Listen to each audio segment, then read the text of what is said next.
The maid was sent to take care of the mad prince, but only she understood the pain of his isolation. Before we begin this beautiful period romance story, tell me in the comments where you're listening from. I love knowing where you're joining me from. Eleanor Hart was polishing a silver tray when a shadow fell over the scullery door. Eleanor, she looked up. Mr. Pell, the under-butler, stood with his hands folded, as if he were made of the same stiff cloth as his coat. Yes, sir. Put that down now.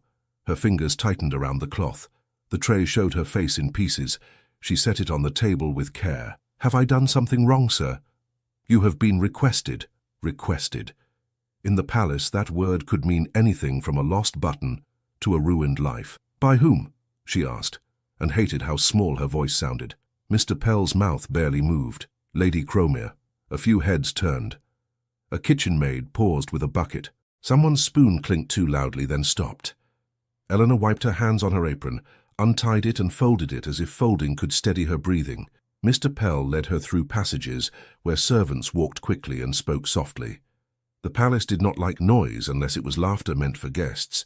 They stopped before a door Eleanor had never entered. It was not grand. It was plain, which somehow made it worse. Mr. Pell knocked once and opened without waiting. Lady Agatha Cromere sat at a small desk. She was not old, not truly, but her eyes had the flat patience of someone who had watched many people break and found it ordinary. Come in, Lady Cromere said. Close the door.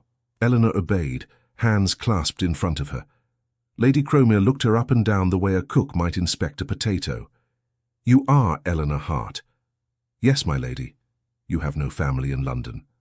No, my lady. You have no suitor visiting the gates on Sundays? No, my lady. Lady Cromere's gaze sharpened. You can read? A little. A little is enough to be dangerous, and not enough to be useful. Perfect. Eleanor's throat went dry. My lady, you will be reassigned. Eleanor tried to swallow. Reassigned where, my lady? Lady Cromere took a thin paper from a drawer and tapped it once on the desk. You will attend in the North Wing. Eleanor blinked. The North Wing was not a place servants spoke of with certainty. The older ones exchanged looks when it was mentioned, as if the name itself might summon trouble. My lady, I have never been there. That is why you are going. Eleanor's fingers pressed into her palm. Forgive me, but I do not understand. Lady Cromere smiled. It was not unkind. It was worse than unkind. It was calm. You are quiet. You are plain. You do not attract attention. People do not notice you unless you spill something. I try not to spill, my lady. Quite. Lady Cromere stood, smoothing her cuffs. There is a gentleman resident in that wing. He requires care. A gentleman, not a guest. Resident. Eleanor felt as if the air had shifted. Is he ill? Lady Cromere's eyes flicked toward the door, as if the wood might be listening. He is particular. Eleanor waited. Silence in a palace was a language. If you filled it too quickly, you paid. Lady Cromere walked around the desk, coming close enough that Eleanor could smell faint lavender on her gloves. You will perform simple tasks, meals, linen, tidying. You will speak only when spoken to. You will not speak of what you see, hear, or suspect to anyone. Not to the other girls, not to the kitchen, not to the chapel, not to your own pillow. Eleanor's lips parted. My lady, I would never— Never is a word spoken by those who have never been frightened, Lady Cromere said, still calm. Listen carefully. This is not a punishment. It is employment, and it will remain employment so long as you remember your station. Eleanor forced herself to breathe. Yes, my lady. Lady Cromere lifted her chin. You will not wander. You will not open any door you have not been told to open. You will not look from the windows. Eleanor frowned before she could stop it. Not look from the windows? Lady Cromere's voice cooled by a degree. Do you need me to repeat myself? No, my lady. Good. Mr. Pell will escort you to Mrs. Greaves at once. Eleanor hesitated. May I ask who the gentleman is? Lady Cromere's gaze held hers. No. Eleanor's cheeks warmed. Forgive me. Lady Cromere stepped back, as if Eleanor had ceased to exist. Go. Mr. Pell guided her away. His steps were even, but his eyes stayed forward too firmly. Sir, Eleanor whispered as they turned a corner. What is in the North Wing? Mr. Pell's jaw tightened. Work. Only work. He did not answer. They reached a narrow stair. The air changed with each step, cooler, less lived in. The palace above was full of murmurs and footsteps, and the faint music of a household that wanted to be admired. Here, the quiet pressed closer. At a landing, a woman waited with a ring of keys at her waist. Mrs. Greaves, a stout housekeeper's assistant with hands like bread dough and eyes like stone. "Pell," she said, "you brought her?" "I did." Mrs. Greaves inspected Eleanor with the same practiced look as Lady Cromere, but with less elegance. "Name?" "Eleanor Hart." Mrs. Greaves grunted. "You got strong arms?" "I can carry, ma'am." "You got a weak stomach?" "No, ma'am." Mrs. Greaves nodded once, as if pleased by the answer, or at least willing to tolerate it. "Then you'll do." Eleanor stared at the keys. They hung heavy like authority-made metal. Mrs. Greaves began to walk. "Mind your feet, mind your mouth, mind your eyes." Eleanor hurried to keep up. "Yes, ma'am." They passed a corridor Eleanor had never seen. There were fewer portraits. The carpet was worn at the edges, as if the palace itself had forgotten to pretend here. At last, Mrs. Greaves stopped before a door that did not match the others. The wood was darker. The hinges were thick. A lock sat on it like a clenched fist. Eleanor's heart knocked against her ribs. Mrs. Greaves held up a finger. "Rules." Eleanor nodded quickly. "You go in. You do what you're told. You do not argue with Dr. Crichton. You do not touch the cabinet. You do not move the chair by the window. You do not speak of His Highness." Eleanor's head lifted. "His Highness?" Mrs. Greaves's mouth set. "You heard me." Eleanor's hands turned cold. "A prince?" Mrs. Greaves leaned in, voice low and sharp. "You will not say that word in there. You will not say it anywhere." Eleanor's lips formed the question she feared, and it slipped out anyway. "Why is he here?" Mrs. Greaves straightened. "Because that is where they put problems they cannot cure." Eleanor swallowed hard. "Is he dangerous?" Mrs. Greaves's eyes narrowed. "He is changeable." That was not comfort. It was a warning dressed in a smaller word. Mrs. Greaves slid a key into the lock, turned it slowly and pulled the door open a hand's width. Before Eleanor could see inside, Mrs. Greaves grabbed her wrist with surprising strength. "Listen," she hissed. "You were chosen because you are nothing. Do you understand me?" Eleanor's breath caught. "I am not—" "To them," Mrs. Greaves corrected. "Not to me. Not to God, if God is listening. But to those upstairs, you are nothing. That means you are safe enough to send, and easy enough to replace. So you will keep yourself useful." Eleanor's mouth went dry. "Yes, ma'am." Mrs. Greaves let go. "Good. Go in." Eleanor stepped through. The air smelled of clean linen and something bitter underneath, like herbs left too long in water. The room was larger than she expected, but it felt smaller because of the doors. 2 inner doors stood shut. The windows were high, and their curtains were drawn. A small table held a tea service. A tray had been set as if by habit rather than hospitality. Eleanor heard a sound not loud, a scrape like a chair shifting. She turned. In the shadow near the far wall, a man sat with his head bowed. His hair was dark and slightly too long, as if no one bothered to trim it properly. His clothes were fine, but the way they hung on him made her think of garments placed on a statue. He did not look up. Eleanor's mouth opened, then closed. She had expected, she did not know what, shouting, rage, a wild glare. Instead, she felt the heavy ache of a room where someone had waited too long without being spoken to like a person. Mrs. Greaves stayed by the door. "Eleanor will be attending." No response. Mrs. Greaves's voice sharpened. "Your tea, yours, sir." The man's fingers twitched once at the word. "Sir, not your highness, not prince. Sir," as if the palace could shrink him by changing the name. Eleanor took a step forward, careful. "Good afternoon, sir." The man's shoulders rose a fraction, then fell. He still did not look up. Mrs. Greaves nodded toward the tray. "Serve." Eleanor moved to the table.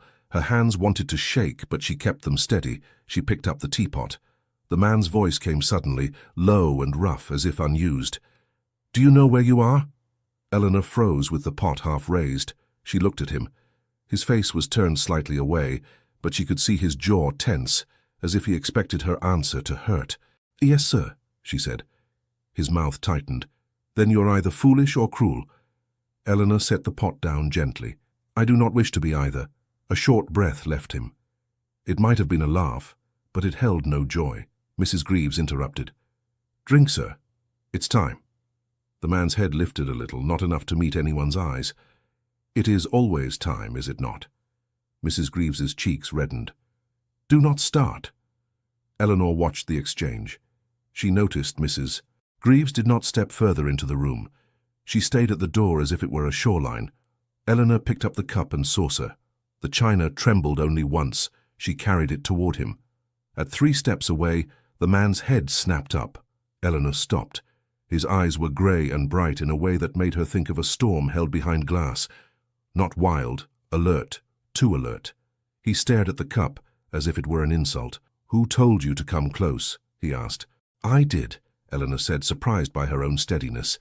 "So I might hand it to you without spilling." His gaze flicked to her face.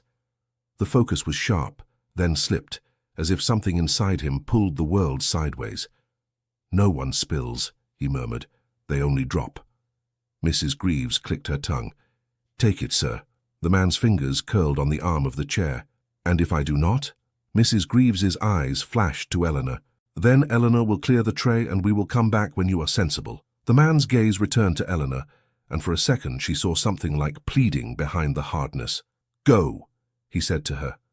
The word sounded like a shove, but his eyes begged. Eleanor did not move. She lowered the cup slightly. "Sir," she said softly, "your tea will grow cold." His lips parted, then pressed together. A muscle worked in his cheek. "I do not care," he said. "I care," Eleanor answered before she could stop herself. Mrs. Greaves sucked in a breath. "Eleanor."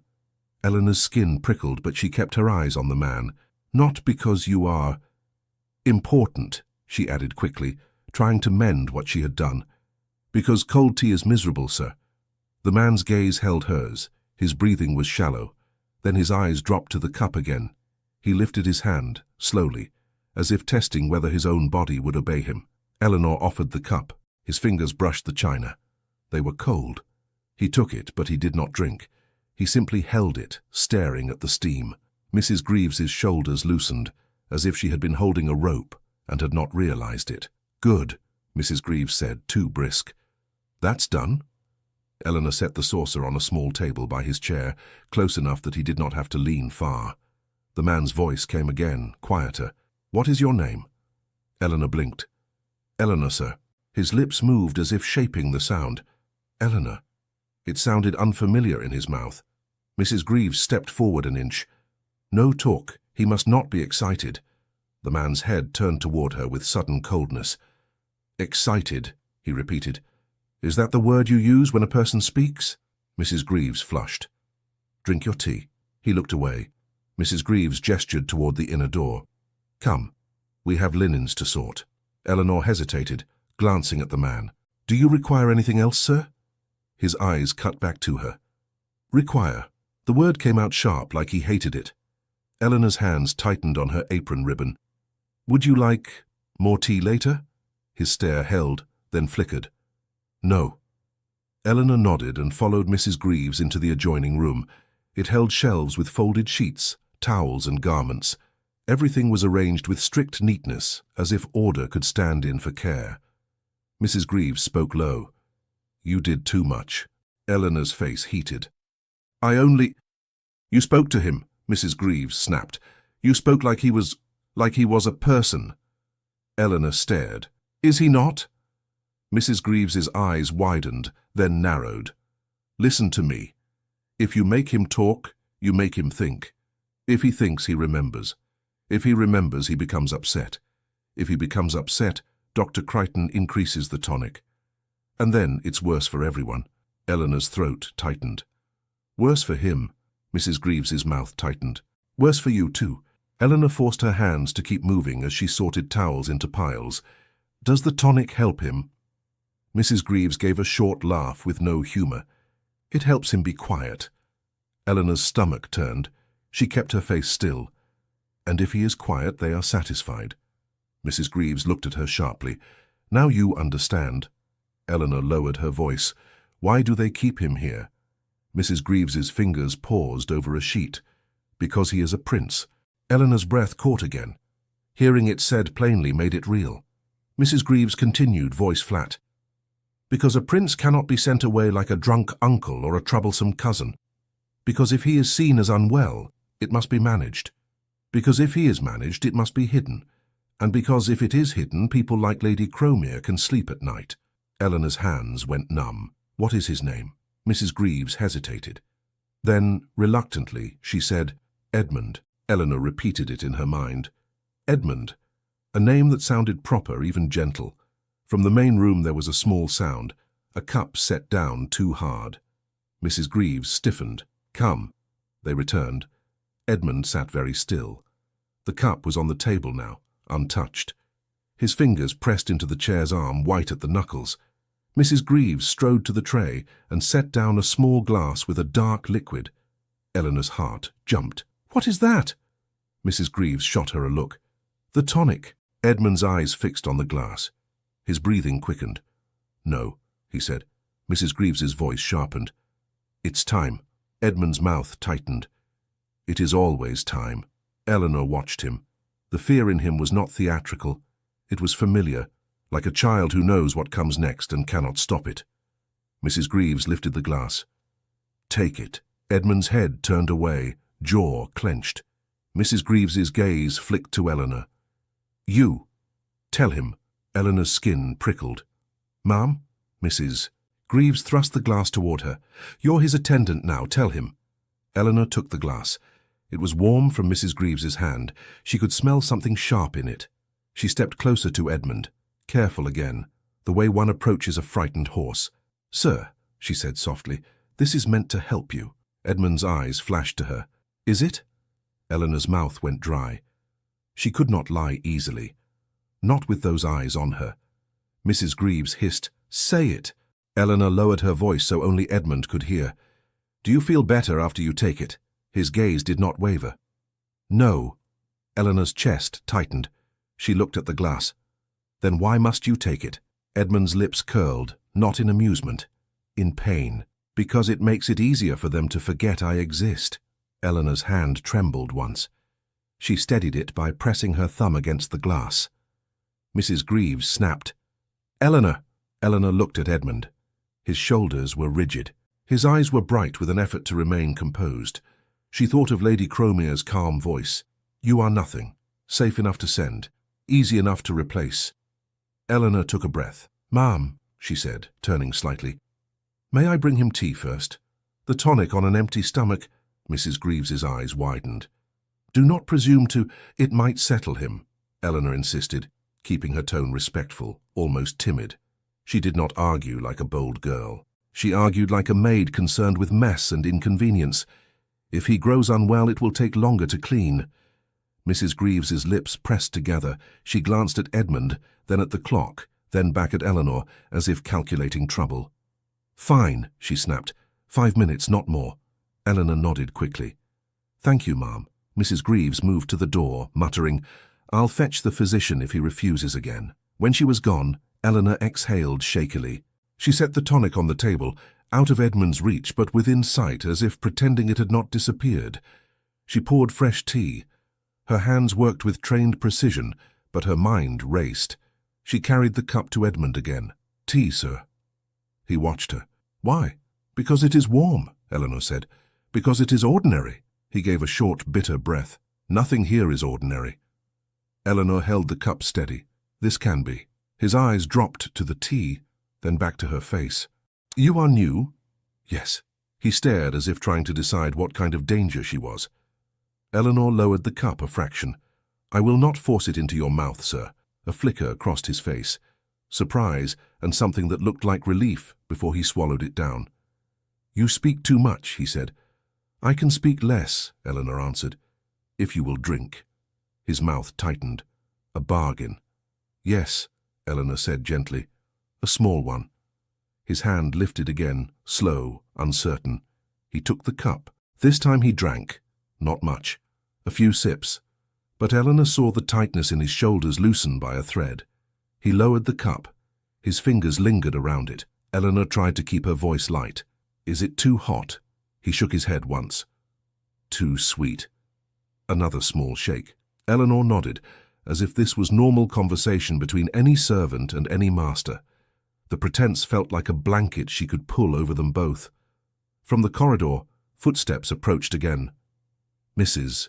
Greaves returned, brisk, eyes sharp. "Tea done?" she demanded. Edmund's gaze flicked away at once, as if the small piece had been stolen. Eleanor set the empty cup down. "Yes, ma'am." Mrs. Greaves snatched up the tonic. "Now." Edmund went still. Eleanor's pulse thudded in her ears. She had bought 5 minutes. Now those 5 minutes stood between him and the glass. Mrs. Greaves shoved it toward him. "Drink."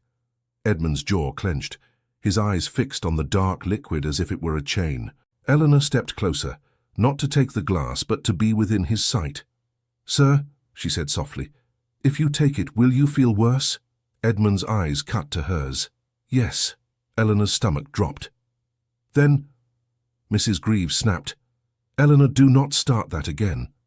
Eleanor forced herself to stay calm. She looked at Mrs. Greaves with mild concern, the expression of a maid thinking of stains and sick buckets. "Ma'am," she said, "if he becomes unwell, he may not sleep. Then he will be restless. Then Dr. Crichton will be annoyed. Then you will be annoyed, and I will be scolded for it." Mrs. Greaves glared. "And what is your solution?" Eleanor's mind raced. She could not refuse outright. She could not win by defiance. She had to win by appearing obedient. "My solution," Eleanor said quietly, "is to give him a little bread first, just a crust, so it sits easier." Mrs. Greaves stared, as if Eleanor had grown a second head. Then her gaze flicked to Edmund, measuring his stillness, his clenched restraint.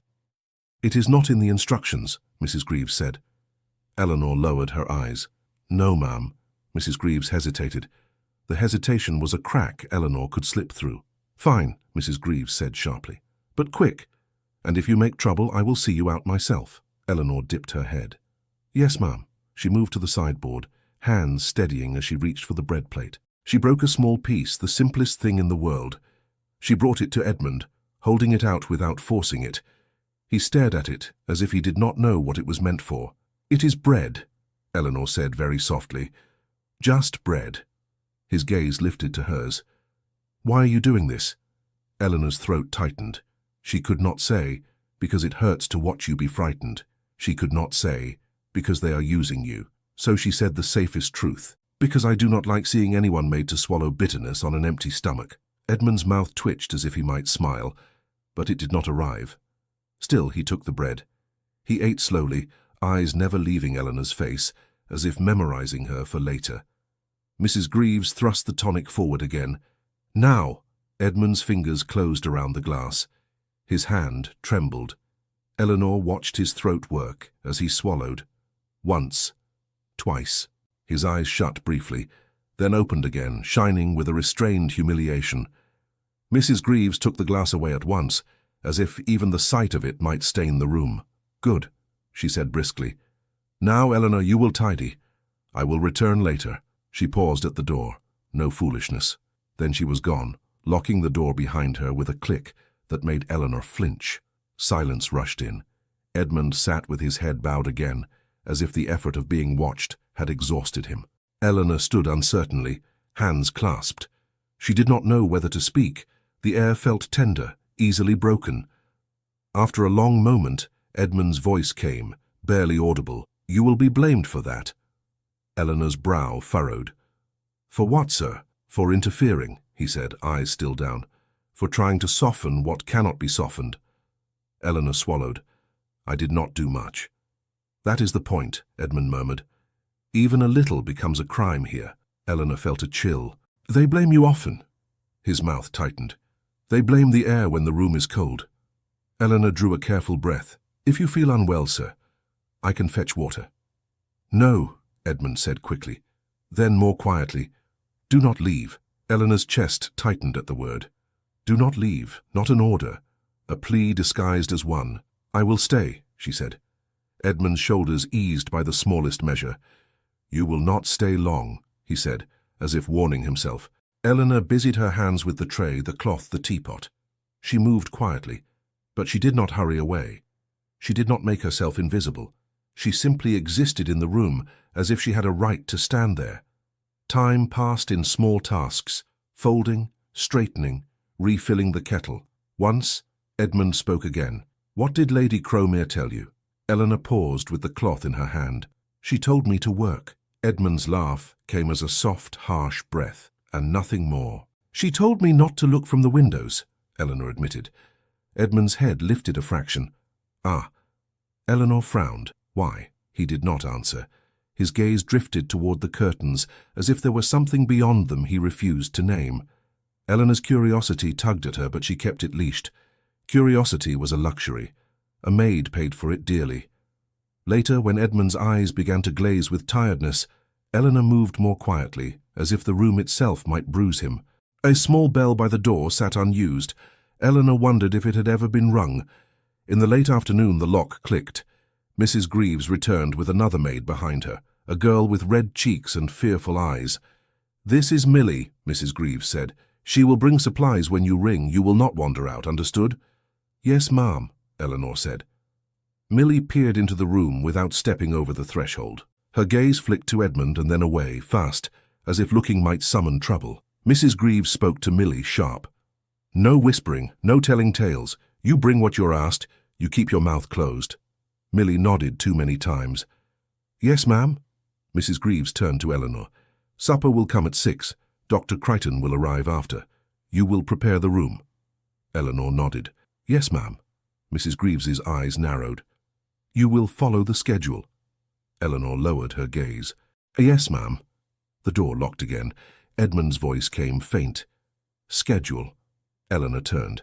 "Sir?" He stared at his hands. "They love that word. It makes cruelty sound like order." Eleanor's chest tightened. "Does the schedule trouble you?" His eyes lifted. "Everything troubles me." Eleanor wanted to say, "Then let me help." But she could not be foolish. She could only do small things, one at a time. So she asked, "Would you like the curtains opened a little for air?" Edmund's gaze flicked to the windows, his breath caught. "No." Eleanor nodded quickly. "All right." Edmund's voice sharpened suddenly. "Do not look from them." Eleanor froze. "I wasn't going to." He stared at her, eyes bright with fear and anger mixed together. "Promise." Eleanor's throat tightened. "I promise, sir." His shoulders eased again, as if he had secured a fragile thing.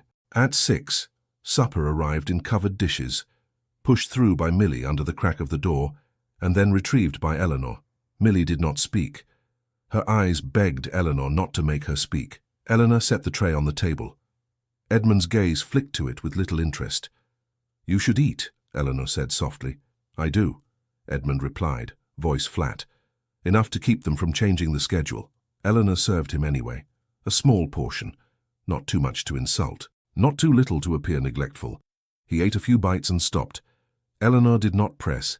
She simply sat at the small chair by the table, not too close, not too far, her hands folded in her lap, waiting like a sentry who did not know what battle would come. Edmund watched her. "What do you want?" he asked. Eleanor blinked. "Nothing, sir." He gave a short breath. "Everyone wants something." Eleanor chose her words. "Then perhaps I want to do my work properly." Edmund's gaze narrowed. "Properly?" "Yes." He leaned back a fraction. The movement looked like effort. "You are afraid," he said. Eleanor's cheeks warmed. "Yes, sir." "Good," he said quietly. "Fear is sensible here." Eleanor's hands tightened. "Are you afraid?" His mouth twisted. "Always." Eleanor's throat tightened around an impulse to speak kindly. Instead, she asked carefully, "May I clear the tray?" He nodded once. When she lifted the dishes, she noticed a small smear of tonic at the rim of the glass from earlier. Her stomach turned again. She carried everything to the sideboard and wiped it down, slow and thorough. A knock came at the door. Then another. Mrs. Greaves's voice. "Open." Eleanor rose and pulled the door open as far as the chain allowed. Mrs. Greaves stood with a tall man behind her in a dark coat. His hair was neatly combed. His expression was polished, like furniture. Dr. Crichton. He did not look at Eleanor first. His eyes went straight to Edmund, assessing him the way a tailor assesses a coat. "How has he been?" Dr. Crichton asked Mrs. Greaves. Mrs. Greaves spoke quickly. He took the tonic.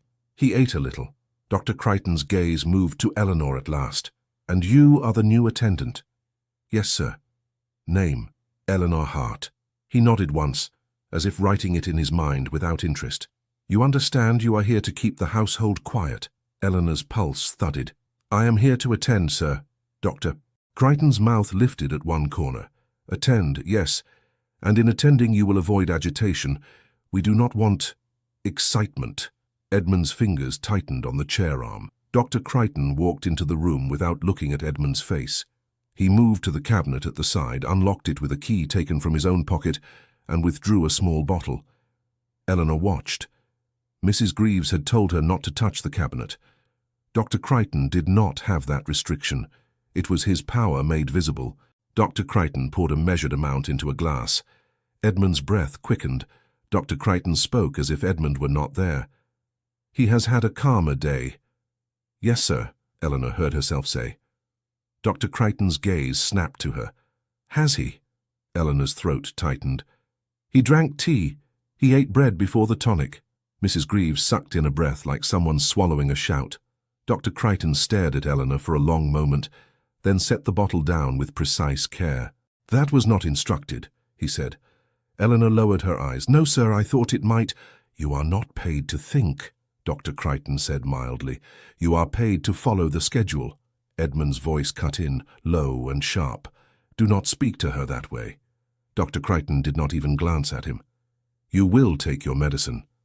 Edmund's jaw clenched. I took it. Dr. Crichton lifted the new glass. You will take this as well.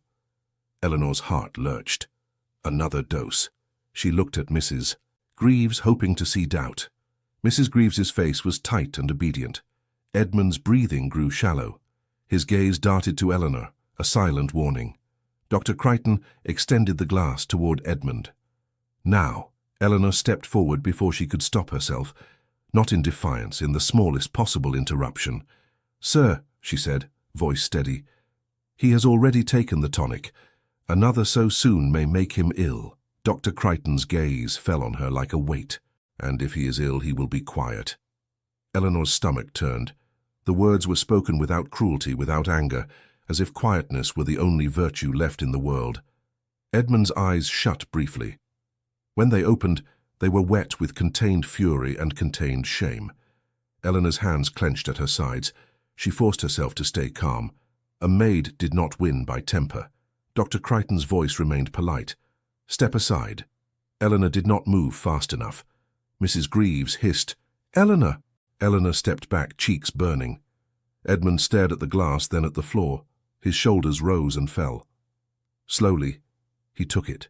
Eleanor watched his throat work as he swallowed. Once. Twice. Then he set the empty glass down with a carefulness that looked like restraint barely holding. Dr. Crichton nodded as if a problem had been solved. He put the bottle away and locked the cabinet again. Good, he said. Then to Mrs. Greaves. Increase the dosage tomorrow. He is too responsive today. Eleanor's breath caught. Dr. Crichton turned toward the door. This wing must remain calm. The palace cannot indulge episodes. Edmund's voice was a whisper that still cut. You fear my voice more than you fear your own conscience. Dr. Crichton paused. He looked at Edmund at last, with the cool interest of a man examining a specimen. My conscience is not your concern, he said. Then he left. Mrs. Greaves followed, locking the door behind her. Silence returned, heavier than before. Edmund's head bowed. His fingers dug into the chair arm. Eleanor watched his shoulders, the slight tremor that ran through him as the tonic began to press down on him like a slow blanket. Eleanor moved quietly. She fetched water. She set it within reach. She did not speak unless he spoke. Minutes passed. Edmund's voice came, thick. You will be punished. Eleanor's throat tightened. For speaking, for existing near me, he murmured. They do not like witnesses. Eleanor's hands clenched. Then perhaps they should not do things they are ashamed to be seen doing. Edmund gave a small, broken breath that might have been laughter. You are brave. Eleanor shook her head quickly. No, sir. I am frightened. Brave and frightened are often the same, he said, words slurring slightly at the edges. Eleanor swallowed. Do you feel unwell? He hesitated, then gave the smallest nod. Eleanor's chest tightened. "Would it help if I read to you?" His eyes opened a fraction. "You read?" "A little," Eleanor said. He made a sound like disbelief. "They send a girl who can read." Eleanor's cheeks warmed. "Not well, only enough for prayers and notices." Edmund's gaze drifted away. "Notices," he repeated, as if the word carried a memory. Eleanor stood still, waiting. After a long pause, Edmund spoke again, barely audible. "Do not trust them." Eleanor whispered, "I do not think I do." His eyelids drooped. "Good." The tonic pulled him toward sleep, but it did not look like rest. It looked like surrender. When his breathing evened, Eleanor moved around the room again, tidying, folding, wiping, doing anything to keep her hands from shaking. She found her gaze drifting to the cabinet, locked, then to the tray, clean, then to the table. A small pile of folded cloth, and there, under the edge of a serving tray, she saw something that did not belong. A corner of paper, torn, crumpled, as if hidden quickly. Eleanor's pulse jumped. She glanced at Edmund. He was still, eyes closed. Eleanor slid the tray aside with care and pulled the paper free. It was part of a schedule, lines ruled, times listed, a physician's neat hand.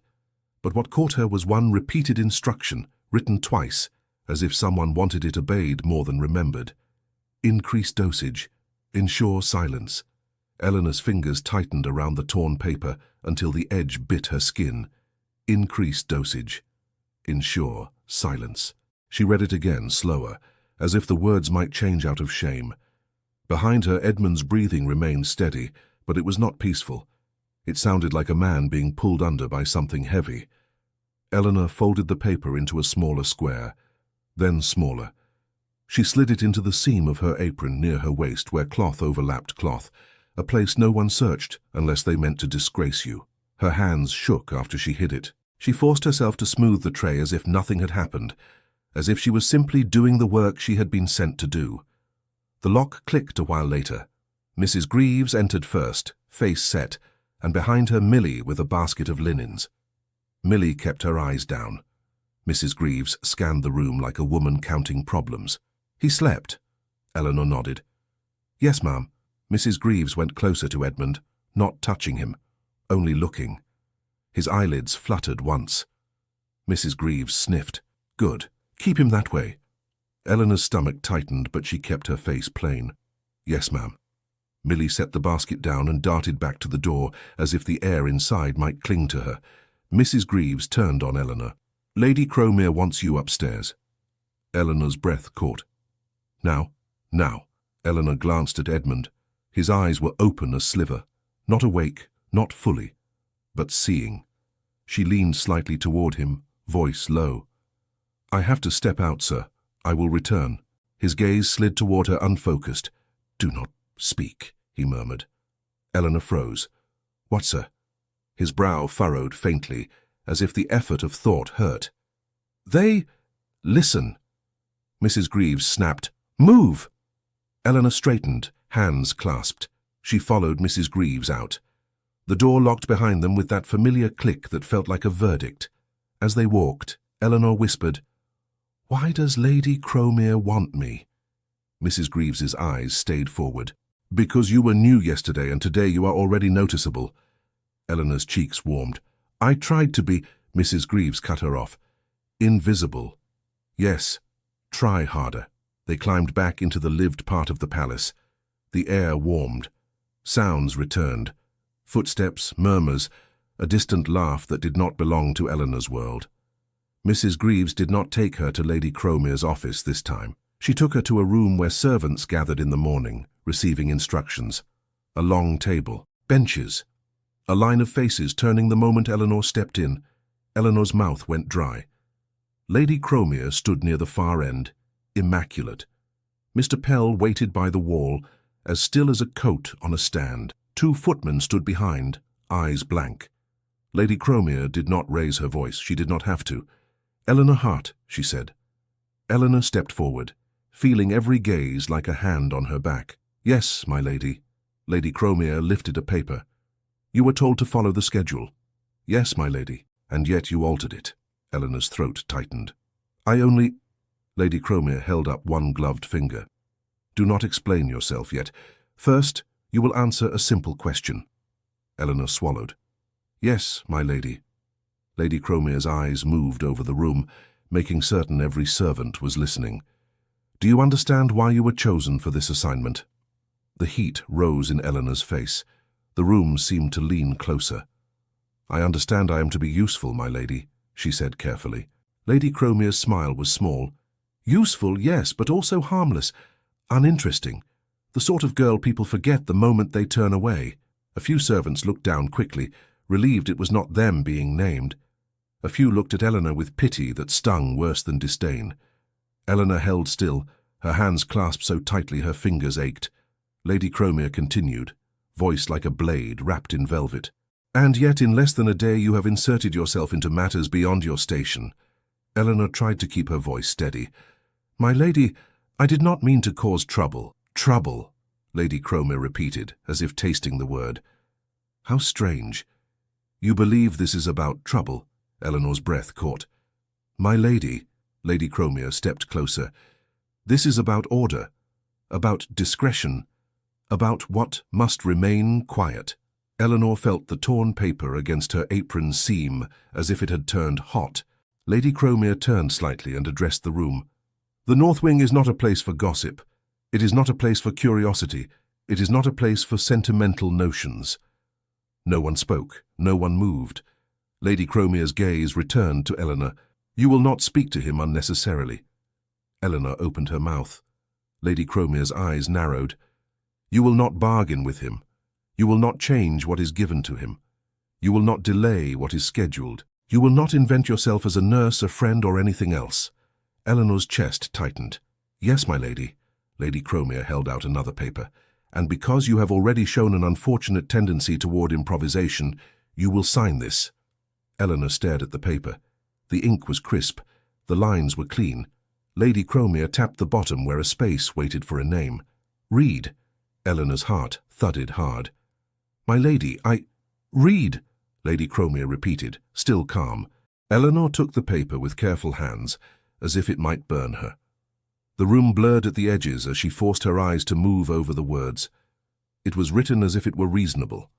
A statement that Eleanor Hart acknowledged she had failed to follow instructions and had contributed to agitation in the North Wing, and that she accepted responsibility for any future disturbances due to her interference. Eleanor's mouth went dry. She read it again, hoping she had misunderstood. Lady Cromere watched her face with quiet interest. Eleanor lowered the paper slightly. My lady, it says I caused agitation. Lady Cromere's voice was mild. Did you not? Eleanor's chest tightened. He was calmer. Lady Cromere's gaze sharpened. Do you see? Improvisation again. You speak as if your observations matter. Eleanor's fingers curled around the page. My lady, I only brought him bread and tea. Lady Cromere's smile returned. How touching. Bread and tea. And yet, Doctor, Crichton reported you questioned his judgment. Eleanor felt her blood cool. Dr. Crichton had reported her. Of course he had. Lady Cromere nodded toward the inkwell on the table. Sign. Eleanor looked at the pen. It lay there like a trap with a polished handle. If she signed, she would be admitting guilt. She would be placing a chain around her own neck. She would be giving them permission to blame her for anything that happened near Edmund. If she refused, she would be dismissed. Marked. Unhired. Perhaps worse, though Lady Cromere would not say it aloud. A maid without a reference might as well be a ghost. Lady Cromere's tone softened, as if offering a kindness. Eleanor, you are young. You are not clever enough to fight the palace. Do not make your life harder than it must be. The room held its breath. Eleanor looked down at the paper again. Her vision blurred for a moment, and she blinked hard. My lady, she said, voice quiet, may I ask one question? Lady Cromere's eyes narrowed a fraction. No. Eleanor's cheeks warmed with the old familiar burn of being corrected. She lowered her gaze. Forgive me. Lady Cromere gestured to the pen. Sign. Eleanor's hand moved toward it, then stopped. Not because she was brave, because she was suddenly certain of something she had not been certain of yesterday. They did not want care. They wanted silence. Eleanor's voice came out smaller than she wished. "My lady, if I sign and if something goes wrong, will I be blamed?" Lady Cromer's eyes held hers. "If something goes wrong, someone will be blamed. That is how the world stays tidy." Eleanor's stomach tightened. Lady Cromer leaned closer. "You are being offered the chance to remain employed. Take it." Eleanor's fingers hovered over the pen, trembling. Then a voice from the side, low and urgent, broke the stillness. "Do it, Ellie." Eleanor turned her head slightly. It was May, one of the older maids. May's eyes were wide with warning. The message was clear. Do not ruin yourself for something you cannot change. Eleanor looked back at Lady Cromer. Lady Cromer waited, patient as stone. Eleanor's hand closed around the pen. Her fingers did not move to sign. They simply held it. Lady Cromer's voice cooled. "What is the delay?" Eleanor swallowed. "My lady, I do not believe the statement is true." The room shifted. A footman's eyes flicked up, then down again. Someone inhaled too sharply. Lady Cromer did not react with surprise, only with interest, as if Eleanor had finally become a problem worth noticing. "Not true," Lady Cromer repeated. "You are a maid. Truth is not your concern." Eleanor's voice shook, but she spoke anyway. "If it is not my concern, my lady, why must I sign it?" A hush fell so complete, Eleanor could hear her own pulse. Lady Cromer's eyes narrowed. "Because you were instructed to." Eleanor's fingers tightened around the pen. Her knuckles ached. Lady Cromer glanced at Mrs. Greaves. "Take her back to the wing. She will sign when she has remembered what hunger feels like." Mrs. Greaves stepped forward, face tight. "Yes, my lady." Lady Cromer looked at Eleanor one last time. "You will not speak of this." Eleanor's voice came thin. "No, my lady." Mrs. Greaves seized Eleanor's elbow, not roughly, but firmly enough to make a point. She guided her out as the room's eyes followed, some with pity, some with satisfaction, most with relief that it was not them. In the corridor, Mrs. Greaves hissed, "What did you do?" Eleanor's throat tightened. "I didn't sign." Mrs. Greaves's face pinched with anger. "You think you are special?" "No," Eleanor whispered. "I think I am being made into a scapegoat." Mrs. Greaves stopped walking so abruptly, Eleanor nearly stumbled. "Do not say words like that." "It is what it is," Eleanor said, then immediately regretted the boldness. Mrs. Greaves leaned in close. "You have a roof. You have food. You have a wage. Do you know what happens to girls who decide they have principles?" Eleanor's mouth went dry. "They starve. They disappear," Mrs. Greaves corrected, voice low. "Not in a dramatic way, in a quiet way. Doors stop opening. References stop coming. People stop seeing you." Eleanor's chest tightened. "I understand." Mrs. Greaves's eyes searched her face. "Do you? Or are you set on dragging yourself down for a prince who would not even notice your absence?" Eleanor flinched, then steadied herself. "He did notice me." Mrs. Greaves made a sound of disbelief. "He noticed bread." "He noticed my name," Eleanor said. Mrs. Greaves stared at her as if Eleanor had admitted to stealing the crown jewels. "Do not be foolish." Eleanor pressed her lips together. She followed Mrs. Greaves down the stair again, back toward the cold corridor that led to the forgotten wing. On the way, Mrs. Greaves spoke without looking at her. "You will keep your head down now." Eleanor's voice was barely audible. "Yes, ma'am." "You will follow the schedule exactly." "Yes, ma'am." "You will not speak unless necessary." "Yes, ma'am." "And when Lady Cromer asks again, you will sign." Eleanor's stomach turned, but she managed, "Yes, ma'am." Mrs. Greaves paused at the heavy door, keys clinking. "Do you still have the paper?" Eleanor's heart jumped. "What paper, ma'am?" Mrs. Greaves's gaze sharpened. "Do not play clever, the statement." "No, ma'am. Lady Cromer kept it." Mrs. Greaves studied her, then unlocked the door and pushed it open. Inside, the room felt different. Edmund sat by the window now, though the curtains remained drawn. He was not sleeping. His posture was rigid, as if he had been holding himself upright by force. He turned his head at the sound of the door. His eyes landed on Eleanor, not vague, not dulled, sharp. He had been waiting. Mrs. Greaves spoke briskly, too briskly. "He has been restless. You will tidy and keep him calm." Edmund's gaze did not leave Eleanor. "They took you," he said. Eleanor swallowed. "Yes, sir." Mrs. Greaves snapped, "No talk." Edmund's eyes flicked to Mrs. Greaves with something like contempt. "No talk," he repeated, as if savouring the absurdity. Mrs. Greaves turned to Eleanor. "You know what to do. Supper at 6, tonic at 8, no deviation." Eleanor nodded. "Yes, ma'am." Mrs. Greaves hesitated, then said in a lower voice, "Remember what I told you." Then she left, locking the door behind her. Eleanor stood still for a moment, feeling the silence close around her again. Edmund spoke first. "What did they do to you?" Eleanor forced herself to move. She went to the table and began to straighten the tea things that were already straight, because her hands needed something to do. "They scolded me," she said. Edmund's jaw tightened. "Scolded. That is a gentle word." Eleanor's throat tightened. "They made me read something." Edmund's eyes narrowed. "Read. A statement," Eleanor said quietly. "To sign." Edmund leaned forward slightly. "What statement?" Eleanor's hands paused over a cup. She did not want to tell him, not because she distrusted him, because she could feel the walls listening as he had warned. She kept her voice low. "That I caused trouble here." A harsh breath left Edmund. He looked away, staring at the curtain as if it offended him. "They will blame you for my breathing if it suits them," he said. Eleanor swallowed. "They said I was chosen because I am harmless." Edmund's gaze snapped back to her. Harmless. Eleanor's cheeks burned. Unnoticed. Forgettable. Edmund's mouth twisted. "They always choose the ones they can discard." Eleanor's fingers tightened on the cloth. "They want me to sign so they may discard me properly."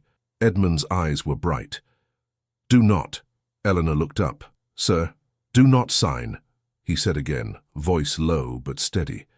"If you sign, you belong to their lie." Eleanor's chest tightened. "If I do not sign, I may lose my position." Edmund's jaw clenched. "Then leave. Go back to polishing trays and pretending the palace is clean." The words came sharp like a slap. Eleanor froze, Edmund's eyes flashed, and for a moment she saw regret there, almost immediately swallowed. He looked away, voice rough. "You should not be here." Eleanor's hands trembled. "Do you want me to go?" Edmund did not answer at once. His shoulders rose and fell. Then, very quietly, he said, "Yes." It hurt more than Eleanor expected. The sting was immediate and foolish. She told herself it was only because she had already been made to feel small upstairs, and now he had made her smaller again. She forced her hands to keep moving. "All right, sir," she said, making her voice flat. "I will do my work and keep out of your way." Edmund's gaze flicked to her, startled by her obedience. Then he looked down at his hands, as if ashamed of them. Eleanor moved to the sideboard, setting things in order. Her mind ran in circles around the same thought. He is not cruel. He is afraid. She poured tea, not because it was time, because it was something ordinary she could offer without asking permission. She set the cup on the small table near his chair and stepped back. Edmund stared at it. "You are stubborn," he said. "I am employed," Eleanor replied, keeping her tone mild. He gave a short, bitter breath. "Employment is another kind of chain." Eleanor's throat tightened. "Chains can be loosened." Edmund's eyes lifted to hers. "Not here." A pause. Eleanor chose her words carefully. "Why do you think they listen?" Edmund's gaze shifted to the door. "Because silence is their religion." Eleanor nodded slowly. "Then I will speak less." Edmund's eyes narrowed, as if he had not expected that. "You should speak none." Eleanor's mouth tightened. "I must speak enough to do my work." Edmund's jaw clenched. "And you must not be seen. You must not be remembered. You must not become involved." Involved. The word landed with weight. Eleanor swallowed. "You say that like you know what happens to people who are." Edmund's gaze stayed on the curtain. "I have watched it." Eleanor's fingers curled around the edge of the tray. "Who?" Edmund's throat worked. For a moment, he seemed to fight with himself. Then he spoke, and his voice softened as if the memory scraped him raw. "A governess," he said. "A long time ago. She tried to teach me Latin when I was still permitted sunlight. She spoke kindly. She asked questions. Then one day she was gone." Eleanor's chest tightened. "What happened to her?" Edmund's eyes closed briefly. "They said she married. They said she moved to the country. They said many things. The only truth was that she never came back." Eleanor's hands went cold. "Do you think she was punished?" Edmund opened his eyes. They were steady now and tired. I think she was inconvenient. Eleanor swallowed. And you think I will become inconvenient? Edmund's voice sharpened again, protective in a harsh way. You already have. Eleanor's pulse thudded. She tried to keep her face calm. Because I offered bread. Because you delayed, Edmund corrected. Because you asked if I felt worse. Because you looked at me as if I could answer. Eleanor's throat tightened. You can answer. Edmund's mouth twitched with something like pain. Not in a way they allow. Eleanor took a slow breath. Then answer me now, in a way you choose. Edmund stared at her. The room seemed to hold still. What do you want, Eleanor? He asked, voice low. Eleanor's mouth went dry at her name on his tongue. She forced herself not to show it. I want, she said carefully, to understand what makes you afraid of the windows. Edmund's gaze snapped to the curtains. His breathing quickened. Eleanor lifted a hand slightly, palm open, as if showing she would not move. I will not look. I promised. Edmund's jaw clenched. Promises are thin. Eleanor nodded. Then I will not ask again. Edmund's eyes stayed on the curtain as if it might move on its own. After a long moment he spoke, voice rough. They used to take me out, he said. To be seen. To be displayed. Eleanor's chest tightened. Displayed.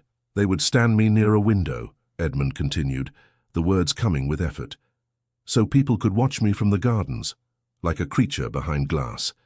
And when I did not smile properly or bow properly, they said it proved what they wanted it to prove. Eleanor's fingers dug into her palm. That you were unwell. Edmund's mouth tightened. That I was unsuitable. Eleanor's throat tightened. You were a boy. Edmund's eyes flicked to her, bright with contained emotion. Yes, the single word held years inside it. Eleanor swallowed. I am sorry. Edmund's gaze dropped. Do not be. Sorrow is another kind of attention. Eleanor's chest ached. She kept her voice quiet. Then I will give you something else. Edmund looked up, wary. What? Eleanor moved to the small shelf where a few books sat, dusty but neatly arranged. She had noticed them yesterday and wondered why they were there if no one meant him to read. She took one carefully. The cover was worn. I can read a little, she said, if you want. Edmund stared at the book as if it were a foreign object. They do not read to me. I know, Eleanor said softly. His jaw tightened. Why would you? Eleanor hesitated, then said the truth that was safest. Because it passes time. Edmund's gaze held hers. Time does not pass here. It collects. Eleanor's throat tightened. Then let me help it move. A long pause. Edmund leaned back, closing his eyes halfway. Read, he said, as if granting permission was a burden. Eleanor sat in the chair by the table, not too close to him. She opened the book and scanned the first lines, lips moving silently for a moment as she found the rhythm. Then she read aloud, voice quiet, careful. Her reading was not elegant. She stumbled once, corrected herself, continued.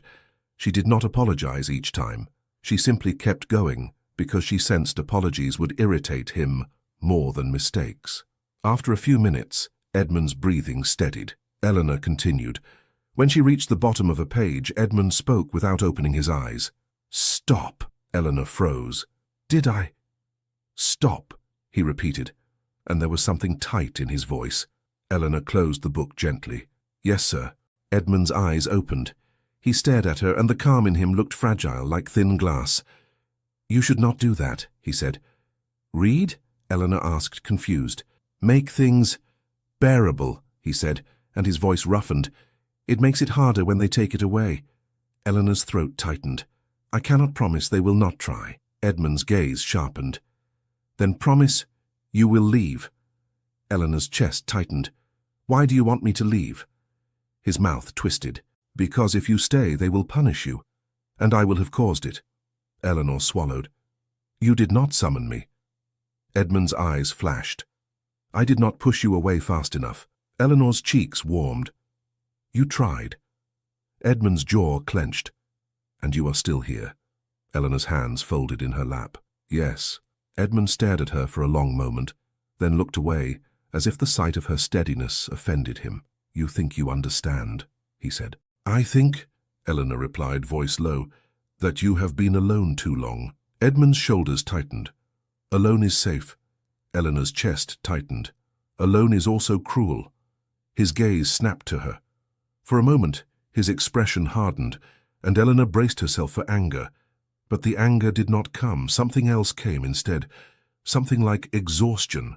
"You do not know what you are stepping into," Edmund said quietly. Eleanor's fingers curled. "Then tell me." Edmund's mouth tightened. "I cannot. Not without making it real." Eleanor swallowed. "It is already real." A pause. Edmund looked at the locked door, then back at Eleanor, and his voice dropped until it was almost a whisper.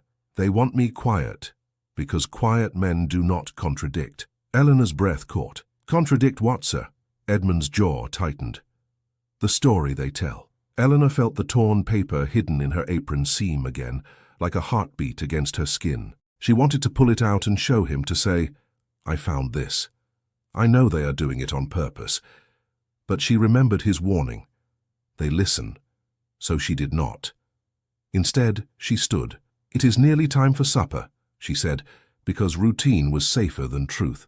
Edmund's gaze followed her movements as she prepared the tray. He looked like a man watching someone build a small shelter in a storm. When Millie slid the supper tray in through the crack, Eleanor retrieved it and set it on the table. She served Edmund a modest portion. He ate a few bites, then pushed the plate away. Eleanor did not scold him. She only said, "Will you have a little more bread, sir?" Edmund shook his head. Eleanor nodded and began clearing. A knock came at the door. Eleanor's shoulders tightened. Mrs. Greaves's voice sharp. "Open!" Eleanor opened the door. Mrs. Greaves stepped in, eyes scanning. "He ate?"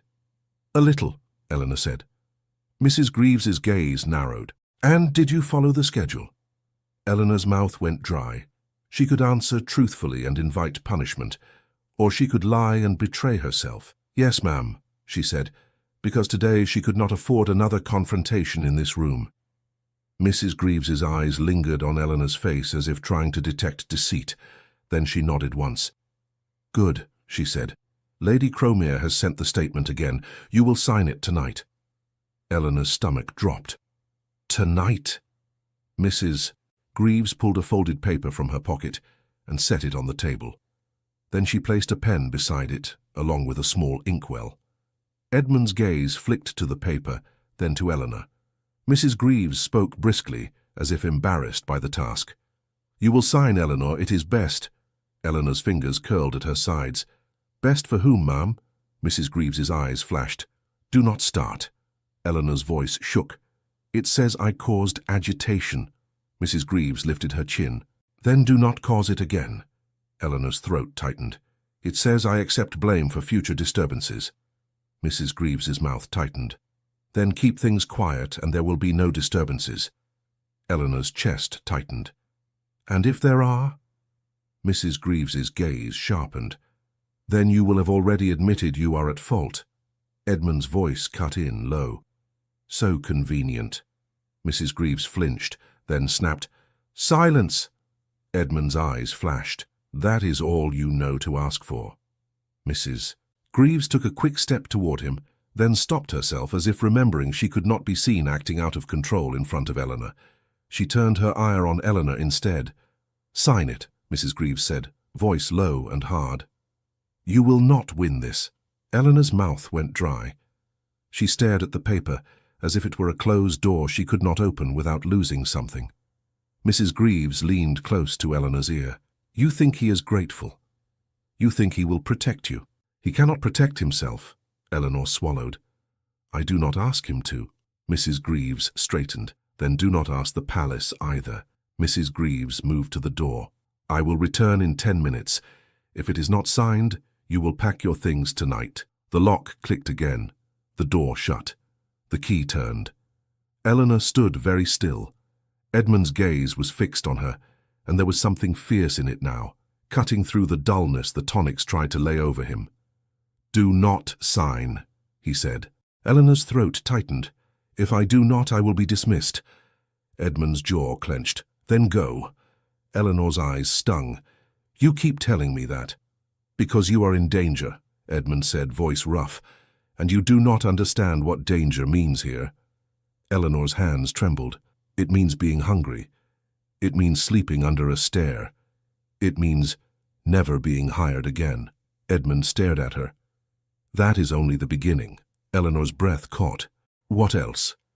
Edmund's gaze flicked to the ceiling, to the walls, to the door. The palace does not like loose threads, he said quietly. Loose threads unravel tapestries. Eleanor's stomach turned. Edmund's voice softened, and that softness was more frightening than his harshness. They will make you say you lied. They will make you say you tempted me. They will make you say you wanted attention, and because you are a maid, everyone will nod as if it is reasonable. Eleanor's chest tightened. She looked down at the paper. Her name had not been written yet, but she could see it there, waiting like a stain. She whispered, "What should I do?" Edmund's jaw clenched. "Leave before you are caught in their story." Eleanor's fingers curled. "And you?" Edmund's gaze dropped, and for a moment the loneliness in him was so plain it made Eleanor's throat ache. "I have been caught for years," he said. Eleanor swallowed hard. "Then perhaps I should not abandon you to it." Edmund's head snapped up. "Do not say that." Eleanor held his gaze. "Why not?" "Because it will make you brave," Edmund said, and his voice broke on the last word, as if he despised the idea. "And brave people do not last here." Eleanor's hands moved toward the pen on the table. Her heart hammered. She picked it up. The feathered tip trembled above the paper. Eleanor stared at the words again, forcing herself to read each line, each trap, each neat sentence meant to tidy human suffering into polite ink. She heard Edmund's breathing, tight and controlled. She dipped the pen into the ink. She lifted it again. And in the doorway just outside the chain's reach, a man stood watching with quiet satisfaction, his posture perfectly composed, his gaze fixed on Eleanor's hand, as if he were witnessing a contract being sealed. Lord Rivenhall. Eleanor's hand froze above the paper. Lord Rivenhall did not step into the room. He did not need to. His presence at the crack of the door was enough, like a seal pressed into wax. His voice was mild. "Miss Hart." Eleanor's throat tightened.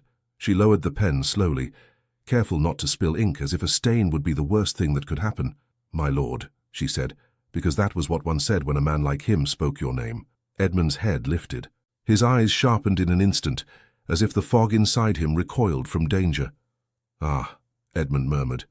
"So the architect arrives." Rivenhall's smile did not change. "Your Highness, how good to see you upright." Edmund's jaw clenched. "Do not use that word in here. You do not mean it." Rivenhall's gaze drifted to Eleanor's hand, then to the statement on the table. "Have you signed, Miss Hart?" Eleanor's fingers tightened around the pen. "No, my lord." Rivenhall tilted his head. "Why not?" Eleanor swallowed. "Because it is not true."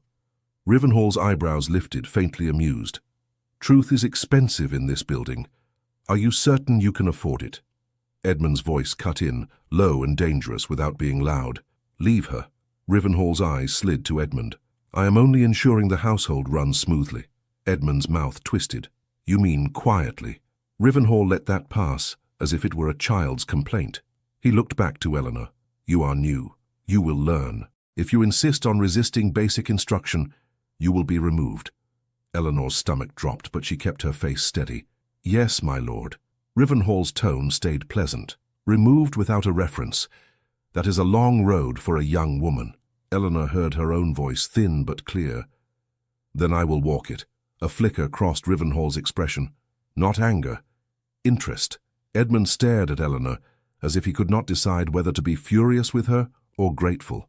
Rivenhall's gaze returned to the paper. "Sign, it is a simple thing." Eleanor's fingers loosened from the pen. She set it down gently. "No, my lord." Silence snapped tight. Rivenhall stared at her for a long moment, then smiled again, slower. "You have courage." Eleanor did not answer. Rivenhall's voice softened, almost kindly. "Or you have pride. Pride is common in girls who have not yet suffered for it." Edmund's jaw tightened. "Stop speaking to her." Rivenhall's eyes flicked to Edmund. "It is touching that you care." Edmund's face went still. "Do not pretend you know what touching is." Rivenhall gave a small nod, as if acknowledging a minor inconvenience. "Very well. Miss Hart, you will find your choices have consequences. Good evening." He stepped back. The door closed. The lock turned. Eleanor stood, heart pounding. Edmund's voice came tight. "You should have signed." Eleanor turned toward him. "You told me not to." "I told you to leave," Edmund snapped. Then lower, rougher, "I told you to leave because I knew he would come." Eleanor's hands curled at her sides. "Then you knew they were using me." Edmund looked away. "They use everyone." Eleanor swallowed. "I will not be used against you." Edmund's laugh was a bitter breath. "You already are." A knock came at the door. Mrs. Greaves's voice, sharp. "Open." Eleanor's spine stiffened. Mrs. Greaves entered, face tight. She looked at the paper on the table, then at Eleanor's empty hand. "It is not signed," Mrs. Greaves said. Eleanor kept her voice even. "No, ma'am." Mrs. Greaves's cheeks flushed. "Lady Cromere will be furious." Eleanor's stomach turned. "I understand." Mrs. Greaves glared. "Do you? Do you truly?" Edmund spoke, low. "Do not shout at her." Mrs. Greaves swung toward him. "I am not shouting." Edmund's eyes narrowed. "You are trembling. That is worse." Mrs. Greaves's mouth tightened. She turned back to Eleanor. "Pack your things." Eleanor's breath caught. "Tonight?" "Yes." Mrs. Greaves snatched up the paper. "Now, before Lady Cromere decides to make an example." Edmund's jaw clenched. "Let her be." Mrs. Greaves's voice sharpened. "He is not your concern, Eleanor. Your concern is surviving." Eleanor swallowed. "If I leave now, who will—" Mrs. Greaves cut her off. "Someone else. Someone who signs." Edmund's voice went flat. "Someone who will not offer bread." Mrs. Greaves flinched, then recovered. "It is not your place to comment." Edmund leaned forward slightly, eyes bright. "Nothing in here is my place, apparently." Mrs. Greaves snapped at Eleanor. "Move!" Eleanor's hands trembled, but she nodded. "Yes, ma'am." She turned toward the small cupboard where her spare apron and shawl were kept. She began to fold them with careful hands. Edmund watched her. His gaze held a tightness Eleanor could not name. When Eleanor reached for her shawl, Edmund said quietly, "You are doing it." Eleanor paused. "Doing what, sir?" "Leaving," he said, and his voice was rough with something he did not want to show. Eleanor's throat tightened. "I was told to." Edmund's jaw clenched. "You always do what you are told." Eleanor stared at him, stunned by the accusation. Mrs. Greaves snapped, "Do not speak. Pack." Eleanor forced herself to continue folding, but the torn paper hidden in her apron seam pressed against her skin like a secret that demanded breath. Increased dosage. Ensure silence. Eleanor's mind raced. If she left, that paper would go with her. It might be the only thing she had that proved anything. But if she left, Edmund would be alone again, managed again, quieted again. She took a slow breath. "Ma'am," Eleanor said softly, "may I speak to Lady Cromere directly?" Mrs. Greaves stared as if Eleanor had asked to address the Queen. "No?" Eleanor swallowed. "Then may I at least finish tonight's duties before I go?" "For the sake of order." Mrs. Greaves's eyes narrowed. "You are bargaining." Eleanor lowered her gaze, making herself look smaller. "I'm being practical. If I depart in the middle of the evening, who will do the work? Millie?" Mrs. Greaves's mouth tightened at the mention of Millie. "Millie is useless." Eleanor held her tone steady. "Then let me finish. You can send me away at dawn." Mrs. Greaves hesitated. She glanced at Edmund, then at the clock. "Fine," she snapped. "But you will not touch the cabinet. You will not change anything. You will keep him quiet, and you will go at dawn." Eleanor's chest loosened by a thread. "Yes, ma'am." Mrs. Greaves pointed a finger at her. "And if Lady Cromere asks again, you will sign." Eleanor bowed her head. "Yes, ma'am." Mrs. Greaves left, locking the door. When the lock clicked, Eleanor turned to Edmund. He stared at her, expression guarded. "Why did you do that?" Eleanor's voice was quiet. "Because I am not ready to leave." Edmund's eyes narrowed. "That is not an answer." Eleanor swallowed. "It is the only one I can say out loud." Edmund's gaze flicked to the walls. "They listen." "I know," Eleanor whispered. "So I will speak carefully." Edmund's jaw clenched. "Careful will not save you." Eleanor moved to the table and gathered the tea things, hands steadying as she did familiar tasks. "Sir," she said softly, "when you were clearer today, you said they want you quiet, Because quiet men do not contradict. Edmund's gaze fixed on her. Do not. Eleanor kept her voice low. What do you contradict? Edmund's fingers tightened on the chair arm. A story. What story? Edmund's breathing quickened. He looked away. Stop. Eleanor's chest tightened, but she held herself still. All right, I will stop. A pause. Then Edmund spoke again, so quietly she almost missed it. There was a night. Eleanor's heart thudded. She did not move. She did not encourage with her face. She simply waited. Edmund's eyes remained on the curtain. A corridor. Voices, and someone said I was in the way. Eleanor whispered, You were never in the way. Edmund's mouth tightened. They said I was. Eleanor swallowed. Who? Edmund's jaw clenched. I cannot. Eleanor nodded quickly. Then don't name them. Only tell me what you remember. Edmund's breathing steadied with effort. A door. A private door. Eleanor's pulse quickened. In the palace? Edmund's gaze snapped to her. Do not ask questions like that. Eleanor lowered her eyes. Forgive me. Edmund's voice softened by a fraction. You are too alive for this place. Eleanor's throat tightened at the strange tenderness of it. A knock came at the door. Millie's voice, thin. Miss Hart? Mrs. Greaves said to bring fresh candles. Eleanor moved to open the door enough to take the candles. Millie kept her eyes down. As Eleanor took them, Millie whispered, barely moving her lips. Lady Cromere is angry. Eleanor kept her expression blank. Thank you. Millie hesitated, then whispered again. They're saying you think you're better. Eleanor's stomach turned. Who is saying it? Millie's eyes flicked up, frightened. Everyone. Eleanor forced a small nod. Go on, Millie. Millie hurried away. Eleanor closed the door and set the candles down, lighting them with steady hands. Edmund watched her. They will turn the servants against you. Eleanor's mouth tightened. They already have. Edmund's gaze sharpened. You should still leave. Eleanor met his eyes. Not yet. Edmund's jaw clenched. Stubborn. Yes, Eleanor said quietly. And you are still here too. Something flickered in Edmund's face, and for a moment the hard mask slipped. Loneliness showed through, raw and unadorned. Then it vanished. Do your work, he said, voice rough. I am, Eleanor answered. When 8 o'clock approached, Eleanor felt the time like a tightening rope. Mrs. Greaves would come, the tonic would come, the schedule would press down again. Sure enough, the lock clicked. Mrs. Greaves entered with the tonic tray, face stern. Time. Edmund's shoulders tightened. Eleanor stepped forward with the bread plate already prepared. A little bread first, ma'am. It settles him. Mrs. Greaves glared. Do not start again. Eleanor lowered her eyes. Yes, ma'am. Mrs. Greaves thrust the glass toward Edmund. Drink. Edmund stared at it. His hand trembled. Eleanor kept her voice low. Sir, a little bread might help. Edmund's eyes flicked to her, then to the glass. Then, with visible effort, he took the tonic and swallowed. Mrs. Greaves snatched the glass away. Good. Edmund's eyes closed briefly. His jaw clenched, as if holding himself together. Mrs. Greaves turned to Eleanor. Lady Cromere expects your answer at dawn. Eleanor nodded. Yes, ma'am. Mrs. Greaves lingered a moment, gaze narrowing on Eleanor.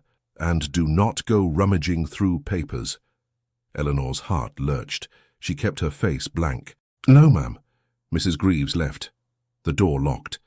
Eleanor stood still, hands clasped so tightly her fingers ached. She suspects. Edmund's voice was thick. Of course she does. Eleanor swallowed. I found something. Edmund's eyes opened, sharper than the tonic wanted them to be. What? Eleanor glanced at the walls. Then she spoke with careful vagueness. A line. Written. It said to make you quiet. Edmund's mouth tightened. That is not news. It said to increase, Eleanor whispered. Edmund's eyes flashed, then dulled again as the medicine settled. They always increase. Eleanor's stomach turned. If I could show someone. Edmund's voice came slow. Someone like Rivenhall? Someone like Crichton? They are the same hand. Eleanor swallowed. Then who? Edmund's gaze drifted toward the door. A guard, he murmured. Not Greaves, not Pell. a man who still remembers shame. Eleanor's mind leapt to the captain she had glimpsed once in the corridor outside the servants' hall. "Captain Hale," she whispered. Edmund's eyelids fluttered. "Yes, him." Eleanor's heart pounded. "How do you know him?" Edmund's mouth tightened. "He once looked at me as if I was not a rumour, a small thing. But in this place, small things mattered." Eleanor took a slow breath. "Then I will speak to him." Edmund's gaze snapped to her. "No." Eleanor's voice stayed steady. "Sir, if I leave tomorrow, I may never be allowed near you again." Edmund's jaw clenched. "And if you speak, you may never be allowed anywhere again." Eleanor's throat tightened. "I would rather risk my position than leave you with no one." Edmund stared at her, and his voice dropped, almost pleading. "Do not make me responsible for your ruin." Eleanor's eyes stung. "You are not responsible for their cruelty." Edmund looked away. "It feels the same." Eleanor swallowed hard. "Then let me carry some of it." Edmund's breath shook. "You cannot." Eleanor's voice softened. "Watch me." The words came out before she could stop them. They sounded too bold, too intimate. Edmund's head turned, his eyes fixed on her with a sudden clarity that made Eleanor's heart stumble. "Eleanor," he said, and her name on his tongue was quiet devastation. "You do not know what you are offering." Eleanor's throat tightened. "I am offering, not abandoning you." Edmund's jaw clenched. "That is the most dangerous thing you can do." A pause. Then, barely audible, Edmund said, "Thank you." The words were simple. They were everything. The next morning came too quickly. Eleanor was sent to scrub steps in the servants' corridor before she could even bring Edmund his tea. Mrs. Greaves made certain she was seen working, bent over, hands red, as if to remind her where she belonged. In the servants' hall, whispers followed her like smoke. "There she is. Thinks she can change the schedule. Thinks she can talk to him like a parlour guest." Eleanor kept her head down. She did not answer.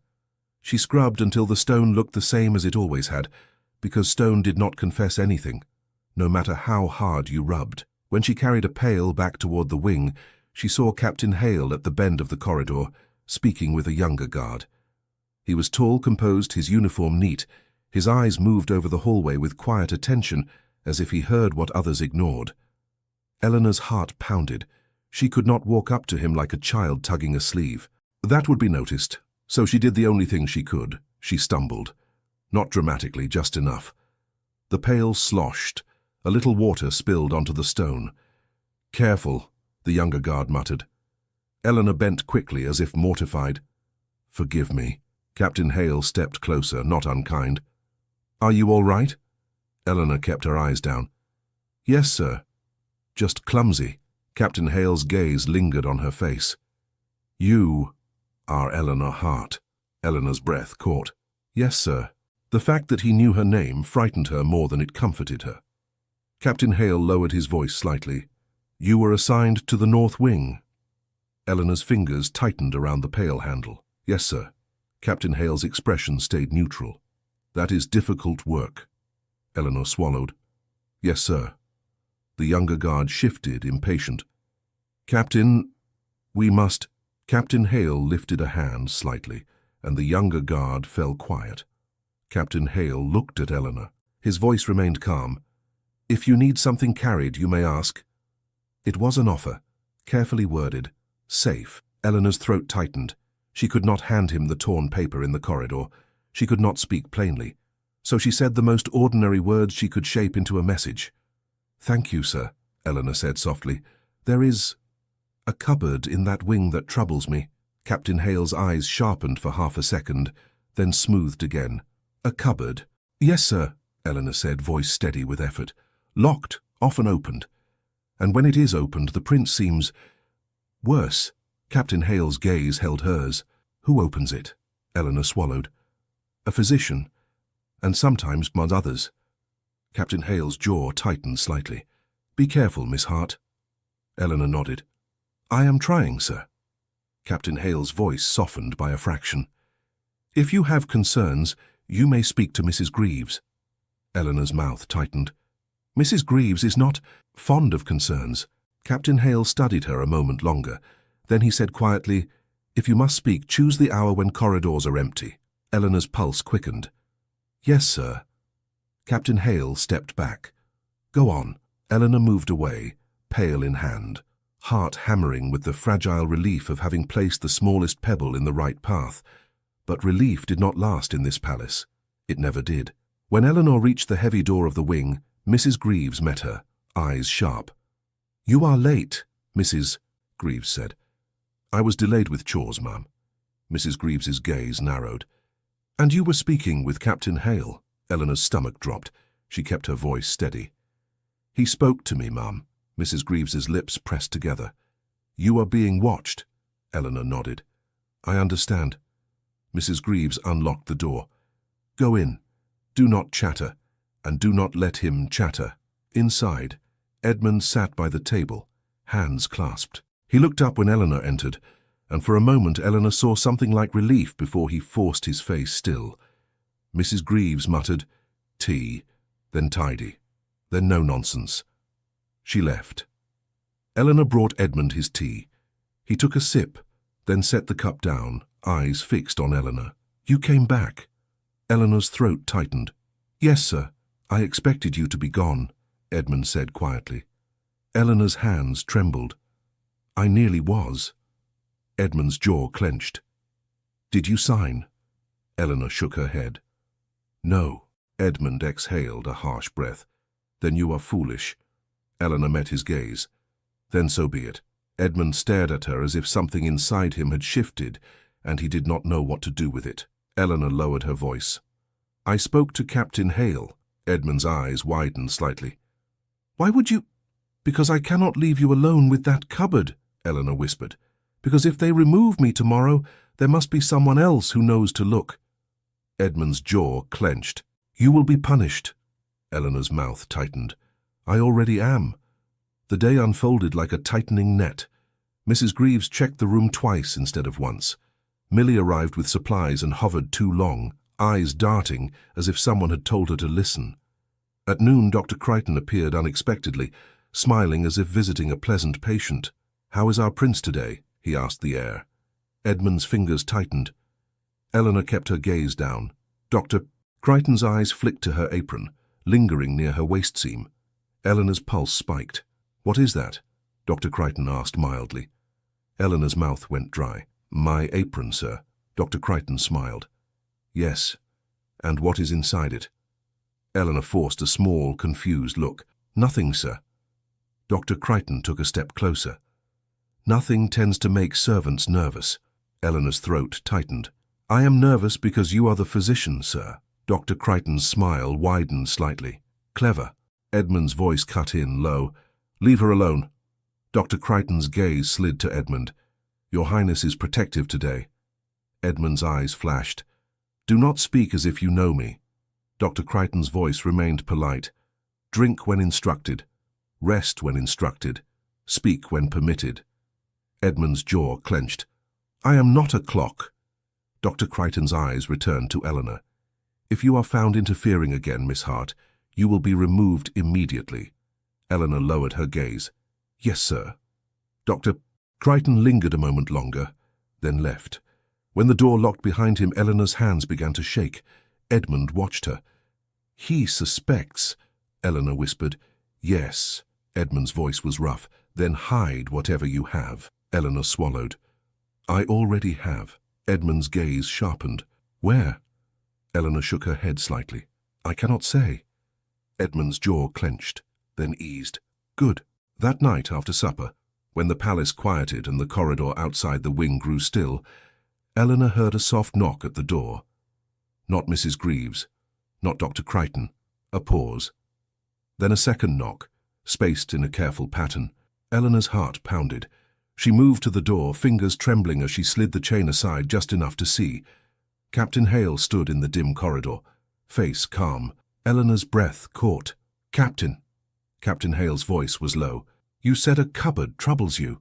Eleanor swallowed. "Yes, sir." Captain Hale's gaze flicked toward the lock, then back to her. "I cannot enter, but I can listen." Eleanor's fingers shook as she reached into the seam of her apron. She pulled out the folded scrap and held it between two fingers through the crack of the door. Captain Hale's eyes tightened as he read. "Increase dosage. ensure silence. His jaw clenched. "Where did you find this?" Eleanor whispered. "Under a tray." Captain Hale's voice stayed calm, but something harder entered it. "Keep it hidden. Do not show it to anyone else." Eleanor nodded quickly. "Yes, sir." Captain Hale hesitated. "Has he spoken of anything unusual?" Eleanor's stomach tightened. "He speaks of a night. A corridor, a private door." Captain Hale's gaze sharpened. "A door?" Eleanor nodded. "And he fears the windows. He says they used to display him." Captain Hale's mouth tightened. "I have heard rumors." Eleanor whispered. "Rumors can kill, sir, quietly." Captain Hale held her gaze. "Be careful. You are being watched more than you know." Eleanor's throat tightened. "Then what can I do?" Captain Hale's voice lowered further. "If you learn anything specific, anything that can be verified, tell me. Not in words. In something written, if you can. Something that cannot be denied." Eleanor nodded, pulse hammering. "Yes, sir." Captain Hale stepped back. "Good night, Miss Hart." Eleanor closed the chain and stood for a moment with her hand pressed to the wood, breathing hard. Edmund's voice came from behind her, low. "Who was that?" Eleanor turned. Edmund's eyes were sharp with suspicion and fear. Eleanor whispered, "A guard who does not like injustice." Edmund's jaw tightened. "No one here dislikes it. They only dislike being caught." Eleanor's chest tightened. He read the line. Edmund's gaze sharpened. "What line?" Eleanor swallowed. "The one about increasing the dosage." Edmund's face went still. For a moment he looked like a man hearing his own sentence read aloud. Then he murmured, "Of course." Eleanor stepped closer, voice low. "Sir, you must tell me anything you remember. Anything that can be proven." Edmund's jaw clenched. "I cannot." Eleanor's eyes stung. "You can. Even a name." Edmund's gaze flicked to the walls. "Do you want them to hear my name on your lips?" Eleanor swallowed. "Then whisper it." "I will not repeat it here." Edmund stared at her for a long moment, then looked away as if ashamed of needing her. "Rivenhall," he said, barely audible. Eleanor's breath caught. "My lord." Edmund's mouth tightened. He was there, not always in the room, but always near, like a man waiting for a door to open. Eleanor's stomach turned. "Why?" Edmund's voice roughened. "Because he wanted something from my silence." Eleanor swallowed. "What?" Edmund's eyes closed. His brow furrowed with effort. "A signature." Eleanor's pulse spiked. "A signature on what?" Edmund's breathing quickened. "I do not know. I never saw it, but they asked. Again and again. When I refused, they called me unstable." Eleanor's throat tightened. "And then they isolated you." Edmund nodded once, almost imperceptible. Eleanor's mind raced. A signature, a document, a reason to keep him drugged and hidden. She felt the palace's machinery behind it, smooth and merciless. The next day, the trap sprang in a new way. Lord Rivenhall appeared in the corridor outside the wing at midday, as if he had business there, as if it were normal for him to stroll so close to the locked door. Mrs. Greaves stood with him, posture stiff. Millie hovered behind, eyes down. Rivenhall's gaze landed on Eleanor when she opened the door for supplies. He smiled. "Miss Hart." Eleanor's stomach tightened. "My lord." Rivenhall's voice was pleasant. "Walk with me." Eleanor's breath caught. "My duties." Rivenhall's smile did not change. "I have already spoken to Mrs. Greaves." Mrs. Greaves's face was tight and unreadable. Eleanor's heart pounded. She could not refuse a man like that in the corridor. Refusal was a spark. Sparks were noticed. She stepped out, closing the door behind her, chain still secured from the inside. Her hand lingered on the wood a moment longer than necessary, and she felt it like leaving someone behind in a storm. Rivenhall walked at an unhurried pace. Eleanor followed half a step behind as etiquette demanded. He spoke softly, as if sharing confidences. "You have made an impression." Eleanor kept her eyes down. "I am sorry, my lord." "Do not be," he said. "Impressions can be useful." Eleanor's mouth went dry. "Useful to whom, my lord?" Rivenhall gave a small chuckle. "To people who wish to help you." Eleanor's stomach turned. "Help me." Rivenhall stopped near a window alcove. Servants passed at the far end of the corridor, but no one lingered close. It was as if the palace itself knew to give him space. Rivenhall turned slightly toward Eleanor. "You are in a precarious position." Eleanor clasped her hands. "Yes, my lord. You refused to sign," Rivenhall said, as if discussing the weather. "That is unfortunate." Eleanor's throat tightened. "I could not sign what was not true." Rivenhall's gaze held hers, calm. "Truth is flexible. Survival is not." Eleanor said nothing. Rivenhall's tone remained gentle.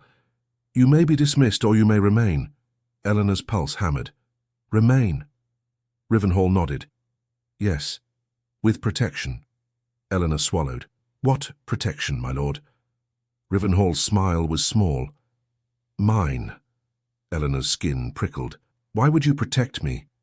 Rivenhall lifted his eyebrows faintly, as if she were slow. "Because you are close to him." Eleanor's stomach dropped. "My lord, I am only an attendant." Rivenhall's voice softened. "And he speaks to you." Eleanor's throat tightened. "He speaks sometimes." Rivenhall's gaze sharpened. "What does he say?" Eleanor's heart pounded hard enough to make her dizzy. Rivenhall leaned in slightly, polite, patient. "Does he mention names? Events? Old grievances?" Eleanor's fingers dug into her palms. Rivenhall's voice stayed kind. "I am not asking you to betray him. I am asking you to help the palace avoid misunderstandings. His Highness is vulnerable. He may invent stories. He may misremember. He may accuse those who have only ever served him." Eleanor's mouth went dry. "He is not inventing." Rivenhall's eyes narrowed a fraction. "How would you know?" Eleanor forced herself to speak carefully. "Because I have seen him calm. I have seen him frightened. I have seen him treated as if he were a nuisance. Those things are real, my lord." Rivenhall studied her, then sighed gently. "You are earnest." Eleanor did not answer. Rivenhall's tone warmed, falsely intimate. "Let me be plain. Tell me what he says, and I will ensure you keep your position. Better wages, better quarters, a reference that can open doors." Eleanor's stomach turned at the word doors. "And if I do not?" Eleanor asked quietly. Rivenhall's smile did not change. "Then you will be dismissed, quietly. No reference. And the next girl will be less principled." Eleanor's throat tightened. "You would do that?" Rivenhall's gaze was calm. "The palace does what it must." Eleanor swallowed hard. She thought of Edmund's eyes when he said, "Thank you." She thought of his voice, thick with medicine, warning her not to be caught in their story. She lifted her chin a fraction. "My lord, I cannot." Rivenhall's eyebrows rose slightly. "Cannot." Eleanor's voice shook, but it did not break. "I cannot repeat private words spoken in distress." Rivenhall's gaze hardened by a degree. "You are making an enemy of yourself." Eleanor's hands trembled. "I am only trying to do my work." Rivenhall's voice softened again, dangerous in its calm. "Your work is to keep him quiet. If you cannot do that, someone else will." Eleanor's chest tightened. "If he is quiet because he is drugged into silence, my lord, that is not care." Rivenhall's smile faded. "Be careful, Miss Hart." Eleanor swallowed. "Yes, my lord." Rivenhall stepped back, the conversation closing like a door. "Return to your duties." Eleanor curtsied and walked away, legs unsteady. When she reached the wing, her hand shook as she touched the door. Inside, Edmund sat rigidly, as if he had been holding himself together by will alone. He looked at her at once. "Where were you?" Eleanor's throat tightened. "In the corridor."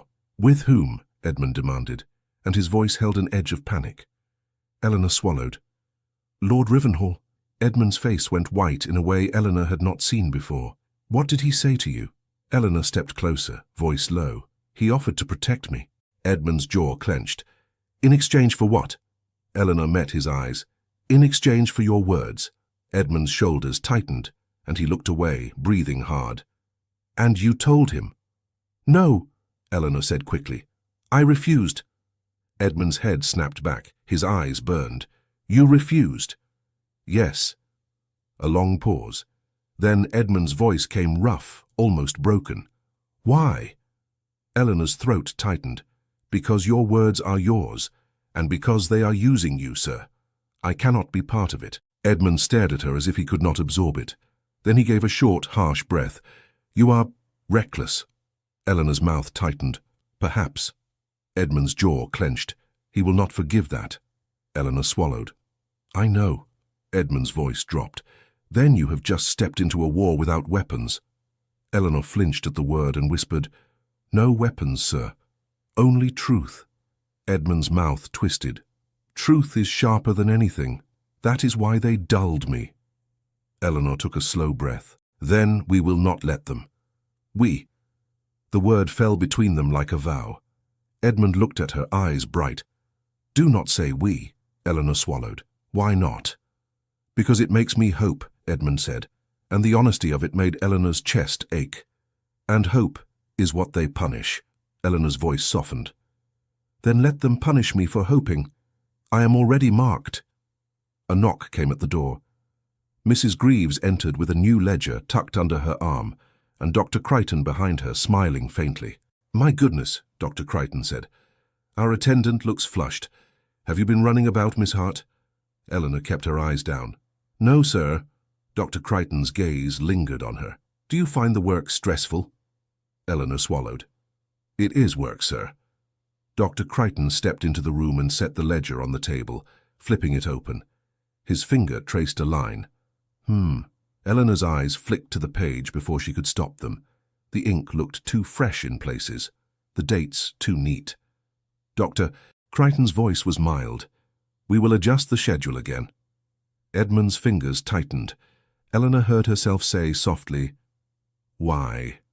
Dr. Crichton's gaze snapped to her. "Why?" Eleanor's throat tightened. "He has been clearer." Dr. Crichton smiled, as if she had confirmed his suspicion. "And you enjoy that, do you?" Eleanor's cheeks burned.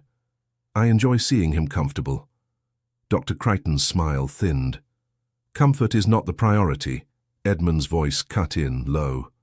"Then what is?" Dr. Crichton did not look at him. "Stability." Edmund's laugh was a bitter breath. "You mean obedience?" Dr. Crichton turned a page in the ledger. "Miss Hart, you will note the new times." Eleanor's heart pounded. The ledger lay open, close enough to read, close enough to see what was missing. She glanced at it, forcing herself to look only briefly, as if she were merely following orders. But she saw it, a torn edge where a page should have been, and on the remaining page, a line scratched out and rewritten, the ink darker than the rest. Eleanor's pulse spiked. "Sir," she said carefully, "this page looks—" Dr. Crichton's gaze fell on her with cold amusement. "Looks what?" Eleanor swallowed. "Looks altered." A sharp silence fell. Mrs. Greaves sucked in a breath. Edmund's head lifted, eyes bright, alarmed. Dr. Crichton's smile widened slightly. "Altered." Eleanor's hands trembled. "Perhaps I am mistaken, sir." Dr. Crichton tilted his head. "You are indeed mistaken, and you will stop looking at documents not meant for you." Eleanor lowered her eyes. "Yes, sir." Dr. Crichton closed the ledger with a soft thud. "Your Highness will take his medicine now." Edmund's jaw clenched. "No." Dr. Crichton's gaze remained calm. "Yes." Eleanor's heart hammered. She could feel the trap tightening again. Dr. Crichton poured the tonic. He held it out. Edmund's hand trembled, but he did not reach. Eleanor stepped forward, not touching the glass, only speaking low. "Sir, take a sip of water after. It may help." Edmund's gaze flicked to her, then back to the tonic. Slowly, with visible disgust, he took it and swallowed. Dr. Crichton nodded, satisfied. "Good." He turned to Eleanor. "You have a tendency to involve yourself. That will end." Eleanor lowered her gaze. "Yes, sir." Dr. Crichton and Mrs. Greaves left. When the lock clicked, Eleanor's hands began to shake in earnest. Edmund's voice came thick. "You should not have said altered." Eleanor swallowed. "I saw it." Edmund's jaw clenched. "Seeing is not allowed." Eleanor's chest tightened. "Then we must be smarter." Edmund stared at her. "Smarter?" Eleanor nodded, forcing steadiness. "If I can find proof, something written, something that shows the missing pages." Edmund's gaze sharpened.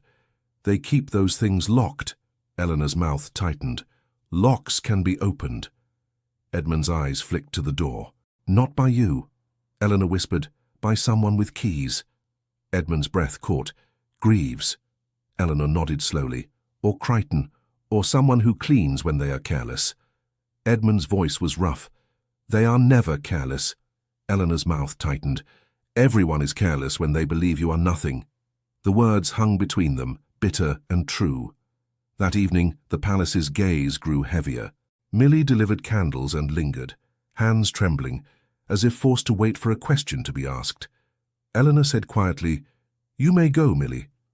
Millie's eyes flicked up, frightened. "Mrs. Greaves said to make sure you have enough." Eleanor kept her voice gentle. "We do." Millie hesitated, then whispered, "Lady Cromere asked about you again." Eleanor's stomach dropped. "What did you say?" Millie's voice trembled. "Nothing. I said I didn't know anything. I don't want trouble." Eleanor nodded, keeping her face calm. "You did right." Millie swallowed. "They said you were here after hours." Eleanor's pulse spiked. "I live here during my shift, Millie." Millie's eyes darted to Edmund, then away. "They mean alone." Eleanor's cheeks went hot. "Go, Millie." Millie fled. Edmund's voice came low. "They are building a scandal." Eleanor swallowed. "How can they?" Edmund's mouth tightened. "Because they can." Eleanor's hands trembled as she straightened the tea things again. "Then I will be more careful." Edmund's gaze sharpened. "Careful will not stop them." Eleanor's throat tightened. "Then what will?" Edmund stared at the table, voice rough. "Proof." Eleanor nodded. "Yes, the opportunity came when she least expected it." Near midnight, the lock clicked softly. Eleanor startled upright from the chair where she had been darning a hem.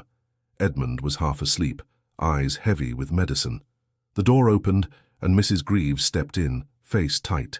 "I forgot the ledger," Mrs. Greaves muttered, as if annoyed with herself. Eleanor's pulse spiked. The ledger, the missing pages. Mrs. Greaves crossed to the table where Dr. Crichton had left it earlier, tucked beneath another book. Eleanor kept her face blank, forcing her breathing to remain steady. Mrs. Greaves picked it up and flipped it open, frowning. He changed the times again. Eleanor's heart hammered. She could see the torn edge from where she stood. "Mrs. Greaves muttered, "Always changing, always increasing." Then, as if something occurred to her, Mrs. Greaves glanced at Edmund. "He awake?" she asked Eleanor. Eleanor swallowed. "No, ma'am." Mrs. Greaves's eyes narrowed. "And you?" Eleanor's mouth went dry. "I was mending, ma'am." Mrs. Greaves's gaze lingered on Eleanor. "You are too steady for a girl who refuses to sign." Eleanor forced a small, tired look. "I am only trying to keep my place, ma'am." Mrs. Greaves stared at her, then huffed. "Your place is leaving." She closed the ledger, tucked it under her arm, and moved toward the door. Eleanor's pulse pounded. If that ledger left the room, her chance might vanish. She heard herself speak softly. "Ma'am." Mrs. Greaves paused. "What?" Eleanor swallowed. May I see the schedule for tomorrow, so I do not make mistakes?" Mrs. Greaves glared. "Now you want to follow it." Eleanor lowered her gaze. "I do not wish to be scolded again." Mrs. Greaves's mouth tightened.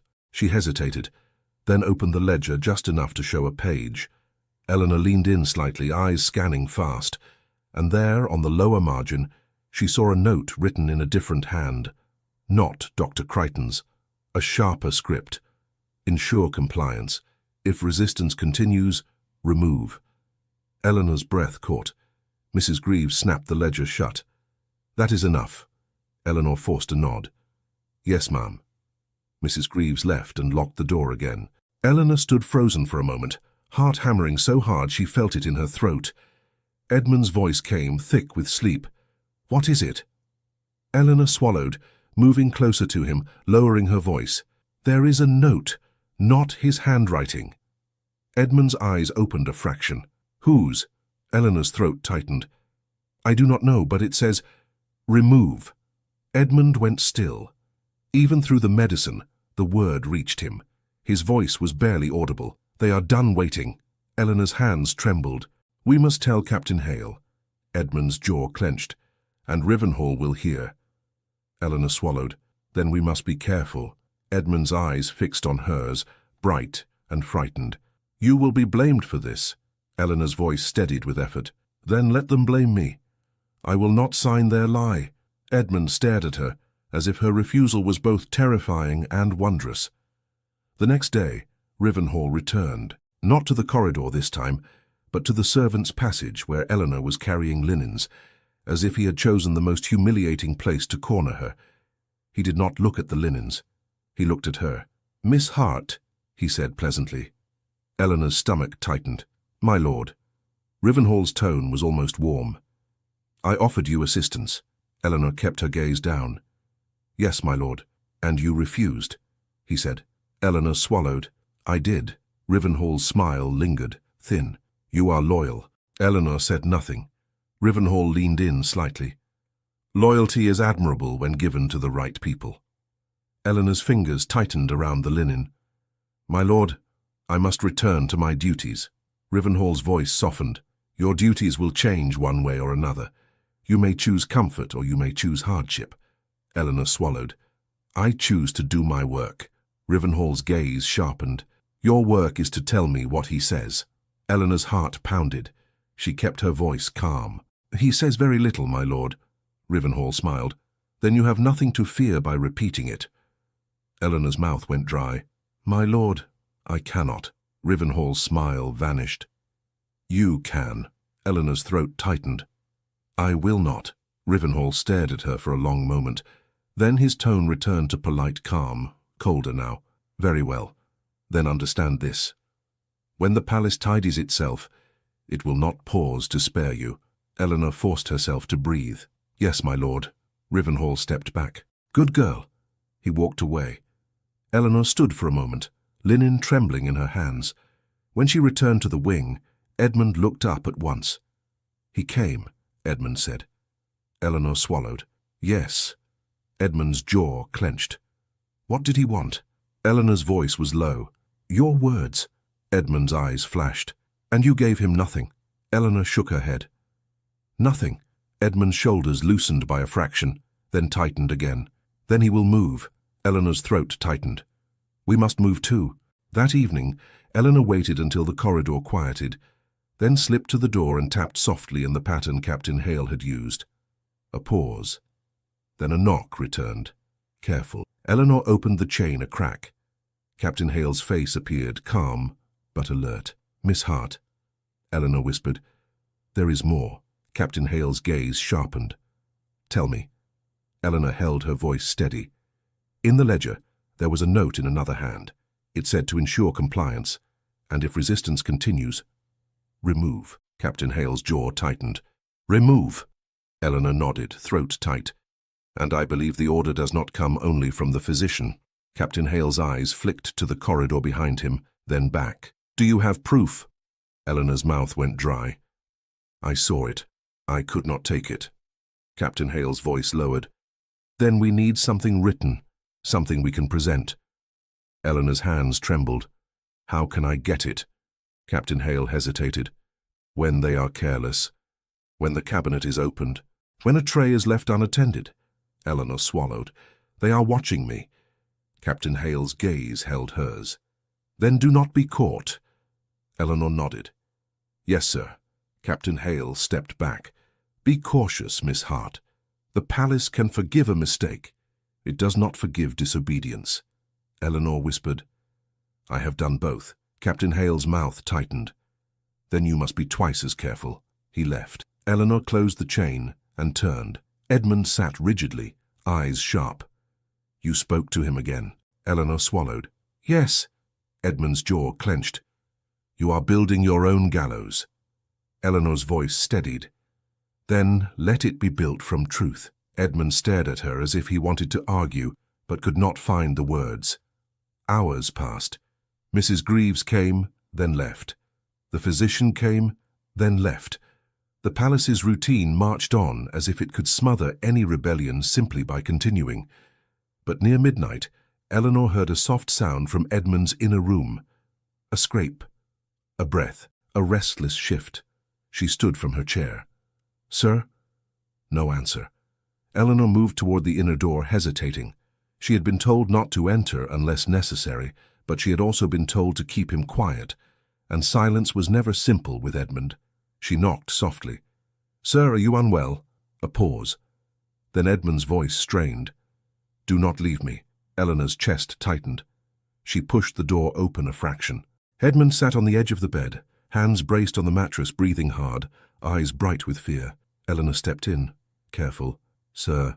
Edmund's voice was low. "I dreamt the corridor again." Eleanor swallowed. "Do you want water?" Edmund shook his head once. "I want someone to be real." Eleanor's throat tightened. "I am here." Edmund's gaze fixed on her. "You should not be." Eleanor's hands trembled. "Then tell me to go." Edmund's jaw clenched. "Go," he said. But his eyes begged her to stay. Eleanor did not move. Edmund's breathing shook. "They will use this," Eleanor whispered. "Then we will not give them more than this. I will stand by the door. I will not come closer." She moved back a step, keeping herself near the threshold, visible, proper, restrained. Edmund watched her as if her restraint was the only safe thing left. Eleanor said softly, "Tell me what you remember." "Not everything, only one piece." Edmund's throat worked. "A ring," he whispered. "A seal ring pressed into wax." Eleanor's pulse spiked.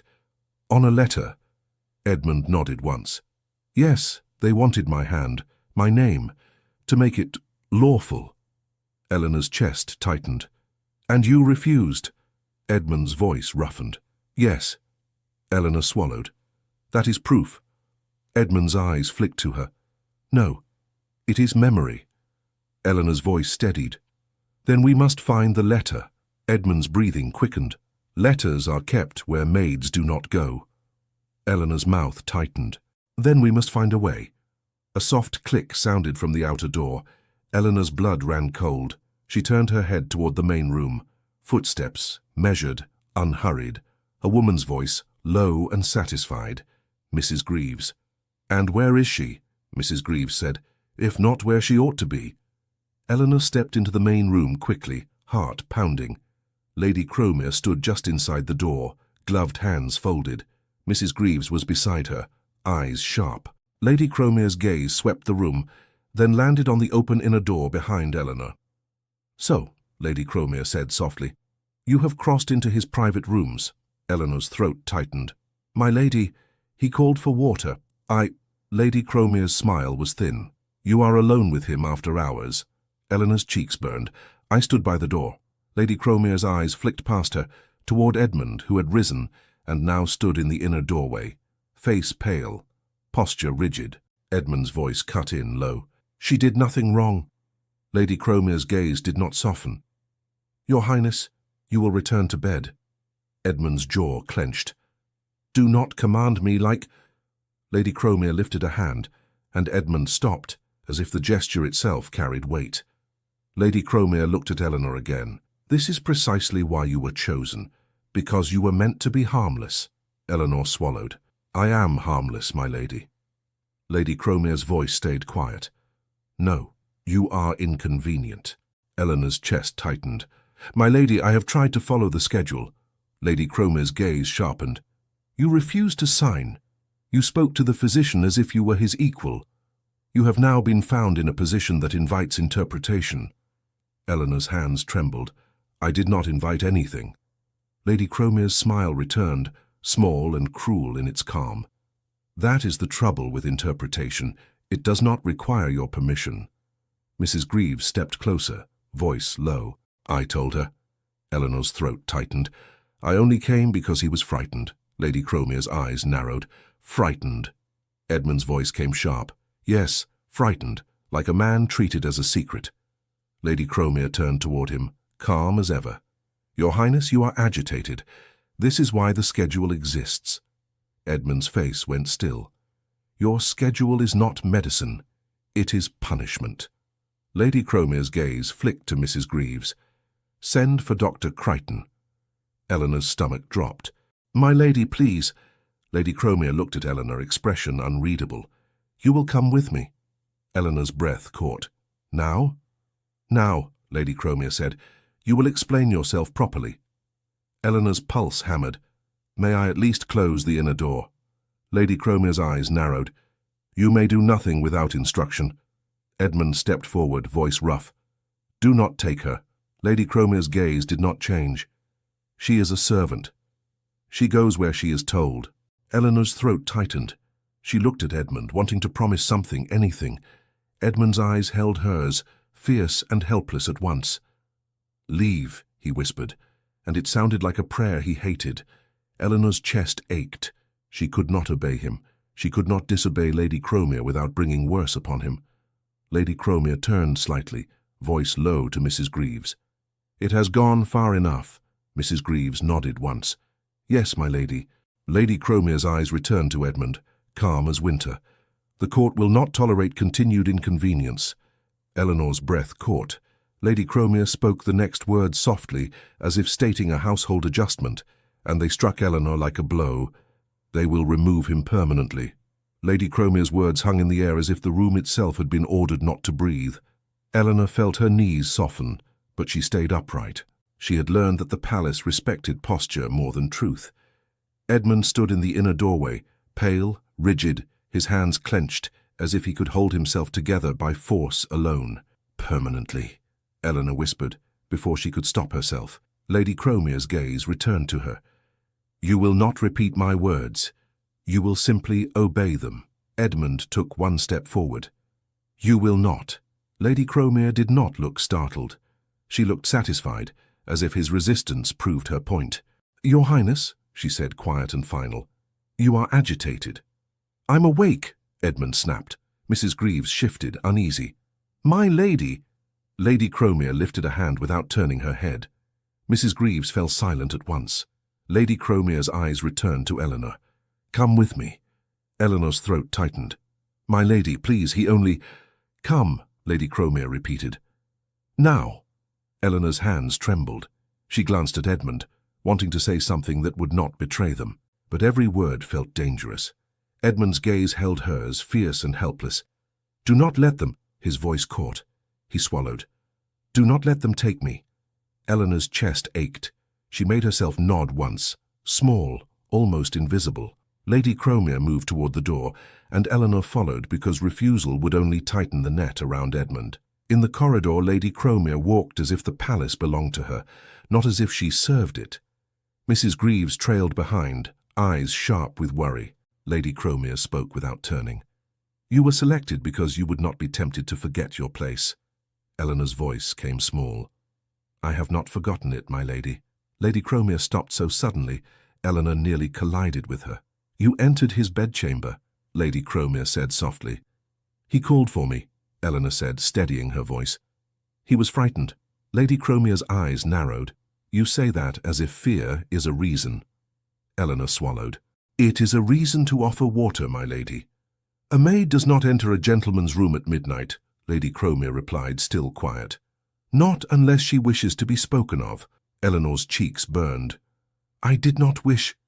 Lady Cromer's gaze cut her off. What you wish is irrelevant. What is useful is what matters. Eleanor's hands clenched. Useful for whom, my lady? Lady Cromer studied her for a long moment. Careful, Eleanor. The use of her name felt like a tightening string. Lady Cromer resumed walking. You have become noticeable. Eleanor kept her eyes down. I tried not to. Lady Cromer's voice stayed level. That is the tragedy. You tried, and yet here we are. They reached Lady Cromer's office. Inside, the room smelled of paper and polished wood, the clean scent of decisions made without compassion. Lady Cromer sat behind her desk and folded her hands. Mrs. Greaves stood by the door like a guard. Mr. Pearl appeared silently near the wall, as if summoned by the mere possibility of trouble. Lady Cromer gestured to the chair. Sit. Eleanor sat, spine straight, hands folded in her lap to hide their shaking. Lady Cromer opened a drawer and took out the statement again. She placed it on the desk along with a pen. This ends tonight, she said. Eleanor stared at the paper. My lady, if I sign that, you can blame me for anything. Lady Cromer's eyes did not flicker. Yes. Eleanor's breath caught. The bluntness was worse than any pretense. Lady Cromer leaned back slightly. I will be clear. The prince cannot remain a problem. The palace cannot keep rearranging itself around his moods. "He is not a mood," Eleanor said before she could stop herself. Mrs. Greaves made a quiet sound of alarm. Lady Cromer's gaze sharpened. "Do you wish to be dismissed immediately?" Eleanor forced her voice to soften. "No, my lady." "Then sign," Lady Cromer said, calm as winter. Eleanor's mind raced. If she signed, she would be bound to their lie. If she refused, Edmund would be removed and she would be discarded. Either way, they thought they had already won. So Eleanor did the only thing she could do in a palace. She became harmless again. She lowered her eyes. She let her shoulders droop a fraction, like a girl finally frightened into sense. "My lady," she whispered, "I do not want to be turned out." Lady Cromer's expression did not change, but Eleanor felt the attention shift. Interest. Calculating. Eleanor continued, voice small. "I only wanted to keep him calm." Lady Cromer picked up the pen and held it out. "Then sign." Eleanor reached for it, then paused as if uncertain. Lady Cromer's eyes narrowed. "Do not test my patience." Eleanor swallowed and forced a timid nod. "May I ask one kindness, my lady?" "No," Lady Cromer said automatically, then paused. "What?" Eleanor kept her gaze lowered. "May I speak to Dr. Crichton, man, with you present?" Lady Cromer stared at her. "Why?" Eleanor chose her words with care. "Because I am afraid of making mistakes. He changes the schedule. He speaks quickly. If I misunderstand, I am blamed. If you hear him instruct me, there will be no misunderstanding." Mrs. Greaves blinked, thrown off balance. Lady Cromer studied Eleanor as if trying to find the trap. "You want me to listen to the physician's instructions?" "Yes, my lady," Eleanor whispered. "So I may obey them precisely." Lady Cromer's gaze lingered on her face. Then she nodded once. "Very well," Lady Cromer said. "Pell." Mr. Pell straightened. "My lady." "Fetch Dr. Crichton," Lady Cromer said. "Now." Eleanor's heart hammered. She kept her face timid, her hands still. Lady Cromer tapped the statement. "You will sign after." "Yes, my lady," Eleanor whispered. Mr. Pell left. Lady Cromer leaned forward slightly. "Do not imagine you have gained anything. You have delayed the inevitable by minutes." Eleanor lowered her gaze. "Yes, my lady." Minutes later, Dr. Crichton arrived, composed and faintly smiling, as if called for tea. "My lady," he said, bowing his head. "You wish to see me?" Lady Cromer gestured to the chair opposite Eleanor, but Dr. Crichton remained standing. Lady Cromer's voice stayed calm. "Your attendant seems confused by your schedule." "Doctor," Crichton glanced at Eleanor with polite amusement. "Do you?" Eleanor kept her eyes lowered. "Yes, sir. Sometimes the times change, and I fear I will do it wrongly." Dr. Crichton's smile thinned. "It changes as needed." Lady Cromer's eyes narrowed slightly. "As needed by whom?" Dr. Crichton's smile returned, smooth. "By His Highness's condition." Eleanor lifted her eyes just enough. "Then, sir, why does it increase when he is calmer?" A sharp silence fell. Dr. Crichton's gaze snapped to her. "Excuse me." Eleanor forced herself to look frightened, not defiant. "Forgive me, sir, I only wish to understand so I do not cause agitation." Lady Cromer's gaze tightened. "Answer the question, Doctor." Dr. Crichton's jaw worked once. He smiled again, but it was colder now. "When he is calmer, he is more responsive. That can be unhelpful." Lady Cromer's eyebrows lifted. "Unhelpful."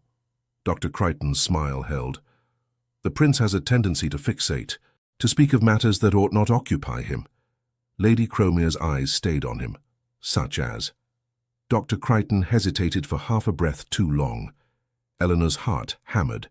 She forced her voice to remain small. "Sir, is it true you have written, 'Increased dosage, ensure silence'?" Mrs. Greaves inhaled sharply. Dr. Crichton's head turned slowly toward Eleanor.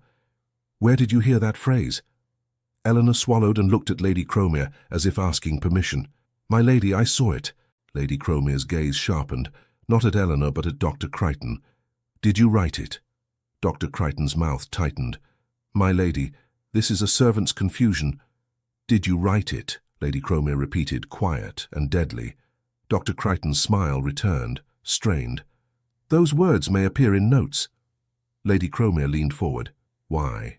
Dr. Crichton held her gaze. "Because the palace requires peace." Lady Cromer's voice stayed level. The palace requires peace, or certain men require convenience. Dr. Crichton's eyes flicked just once toward the door, toward the corridor, as if expecting someone. Eleanor saw it. She used it. "And who orders it, sir?" Eleanor asked softly. "When it increases." Dr. Crichton's gaze snapped back. "That is not your place." Lady Cromer's eyes narrowed. "Answer." Dr. Crichton's jaw clenched. "There are recommendations." Lady Cromer's voice hardened by a degree. "From whom?" "Doctor," Crichton swallowed. "From those responsible for the Crown's stability."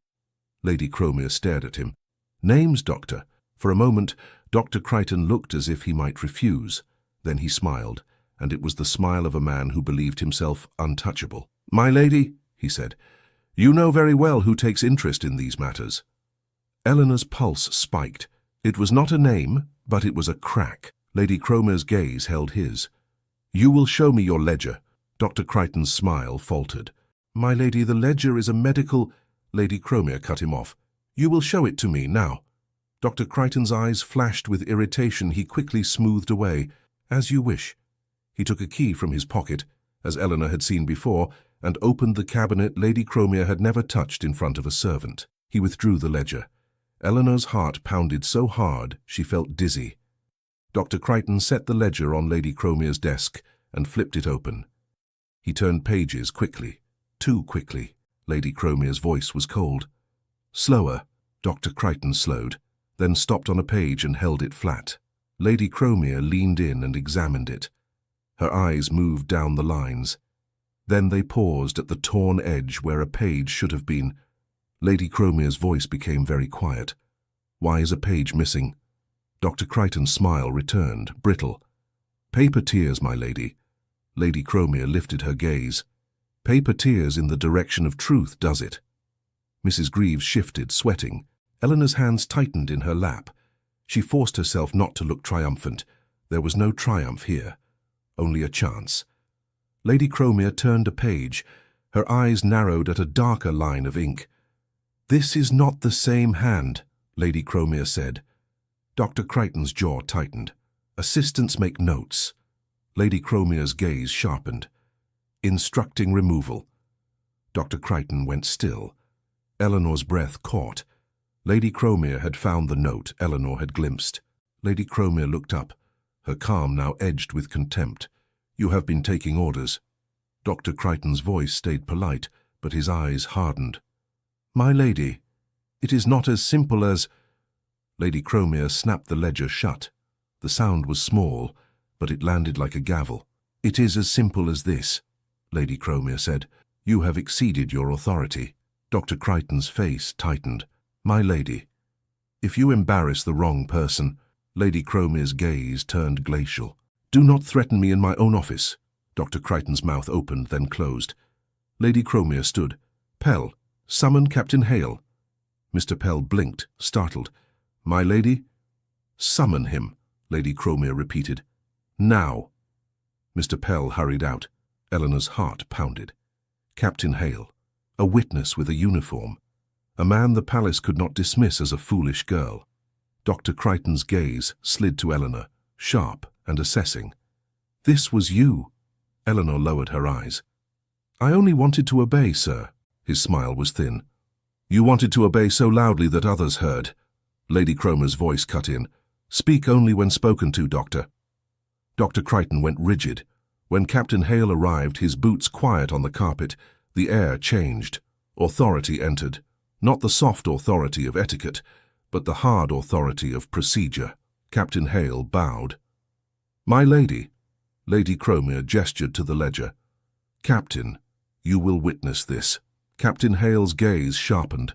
He stepped closer and looked at the ledger as Lady Cromer reopened it to the torn page and the darker note. His jaw tightened, but he kept his face controlled. "Yes, my lady."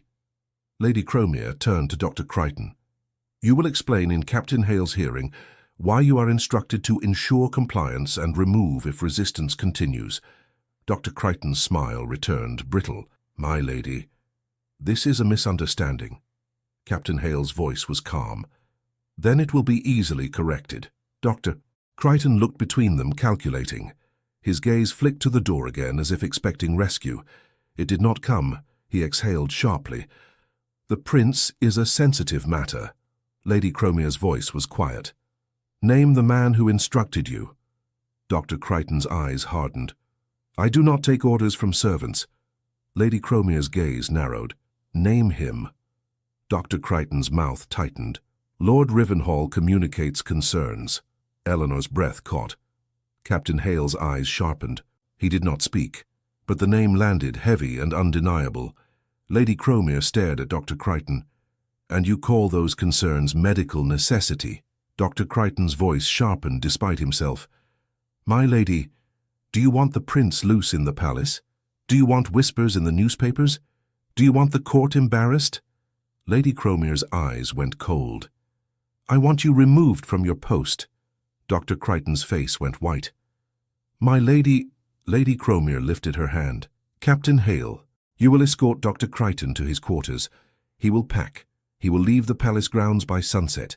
He will not speak to anyone on his way out." Captain Hale nodded once. "Yes, my lady." Dr. Crichton's jaw clenched. "You are making a mistake." Lady Cromer's voice was quiet. "No, you did." Captain Hale stepped forward. Dr. Crichton hesitated, then bowed stiffly, his smile gone. "As you wish, my lady." He left with Captain Hale. The room exhaled, but Eleanor did not. Her lungs still felt too tight. Lady Cromer remained standing, staring at the ledger. Mrs. Greaves whispered, "My lady, Lord Rivenhall will not like—" Lady Cromer's gaze snapped to Mrs. Greaves. "Mrs. Greaves, if you have been complicit, you will pray I decide you were merely obedient." Mrs. Greaves turned pale. "My lady, I only followed—" "Enough," Lady Cromer said. "Go." Mrs. Greaves fled. Mr. Pell lingered by the wall, eyes wide. Lady Cromer looked at him. "Pell, no word of this leaves this room." Mr. Pell bowed quickly. "No, my lady." He left. Now only Eleanor and Lady Cromer remained. Lady Cromer sat again and regarded Eleanor with a long, unreadable look. "You are either dangerously foolish," Lady Cromer said, "or unexpectedly useful." Eleanor's throat tightened. "My lady, I did not mean to—" Lady Cromer held up a hand. "Do not pretend innocence. You are not innocent. You are simply clean in your motives." Eleanor blinked, startled. Lady Cromer continued, voice calm. "I will not pretend compassion, Eleanor. The palace does not run on compassion. It runs on containment." Eleanor's hands clenched in her lap. "Then why dismiss him?" Lady Cromer's gaze sharpened. "Because I will not be made a fool by a man like Rivenhall." Eleanor swallowed. "And the prince." Lady Cromer paused. "And the prince," she said, as if allowing the truth in reluctantly. "He will receive a new physician, one who answers to me." Eleanor's chest loosened by a thread. "Then you will not remove him." Lady Cromer's eyes narrowed. "Do not assume you have saved him. You have only changed the terms of his captivity." Eleanor's voice shook. "He should not be captive." Lady Cromer's gaze held hers. "Perhaps. But you are a maid, Eleanor. You will not rewrite the monarchy with bread and tea." Eleanor swallowed hard. "What will happen to me?" Lady Cromer picked up the statement and tore it in half with one clean motion. Then in half again. Eleanor stared. Lady Cromer let the pieces fall into the wastebasket. "You will remain for now." Eleanor's breath caught. "My lady—" "Do not thank me," Lady Cromer said. "I am not rewarding you. I am using you." Eleanor lowered her eyes. "Yes, my lady." Lady Cromer's tone cooled. "You will not wander. You will not be alone with him after hours. You will not speak to Captain Hale unless spoken to." Eleanor's stomach tightened. "Yes, my lady." Lady Cromer leaned forward slightly. "And if Lord Rivenhall approaches you again, you will tell me." Eleanor hesitated. Then she whispered, "Yes, my lady." Lady Cromer's gaze lingered. "Go back to the wing." Eleanor stood, curtsied, and left with her heart pounding. When she reached the heavy door, Mrs. Greaves was not there. Captain Hale stood in the corridor instead, face composed. He did not speak at first. He simply unlocked the door and opened it, then stepped back as if giving Eleanor permission to enter without being seen talking too long. Eleanor whispered, "Captain." Captain Hale's voice was low. He is safe for today. Eleanor's throat tightened. And the doctor. Gone by sunset, Captain Hale replied. You did well. Eleanor shook her head. I only asked questions. Captain Hale's gaze held hers. Sometimes that is enough. Eleanor swallowed. My lady dismissed him.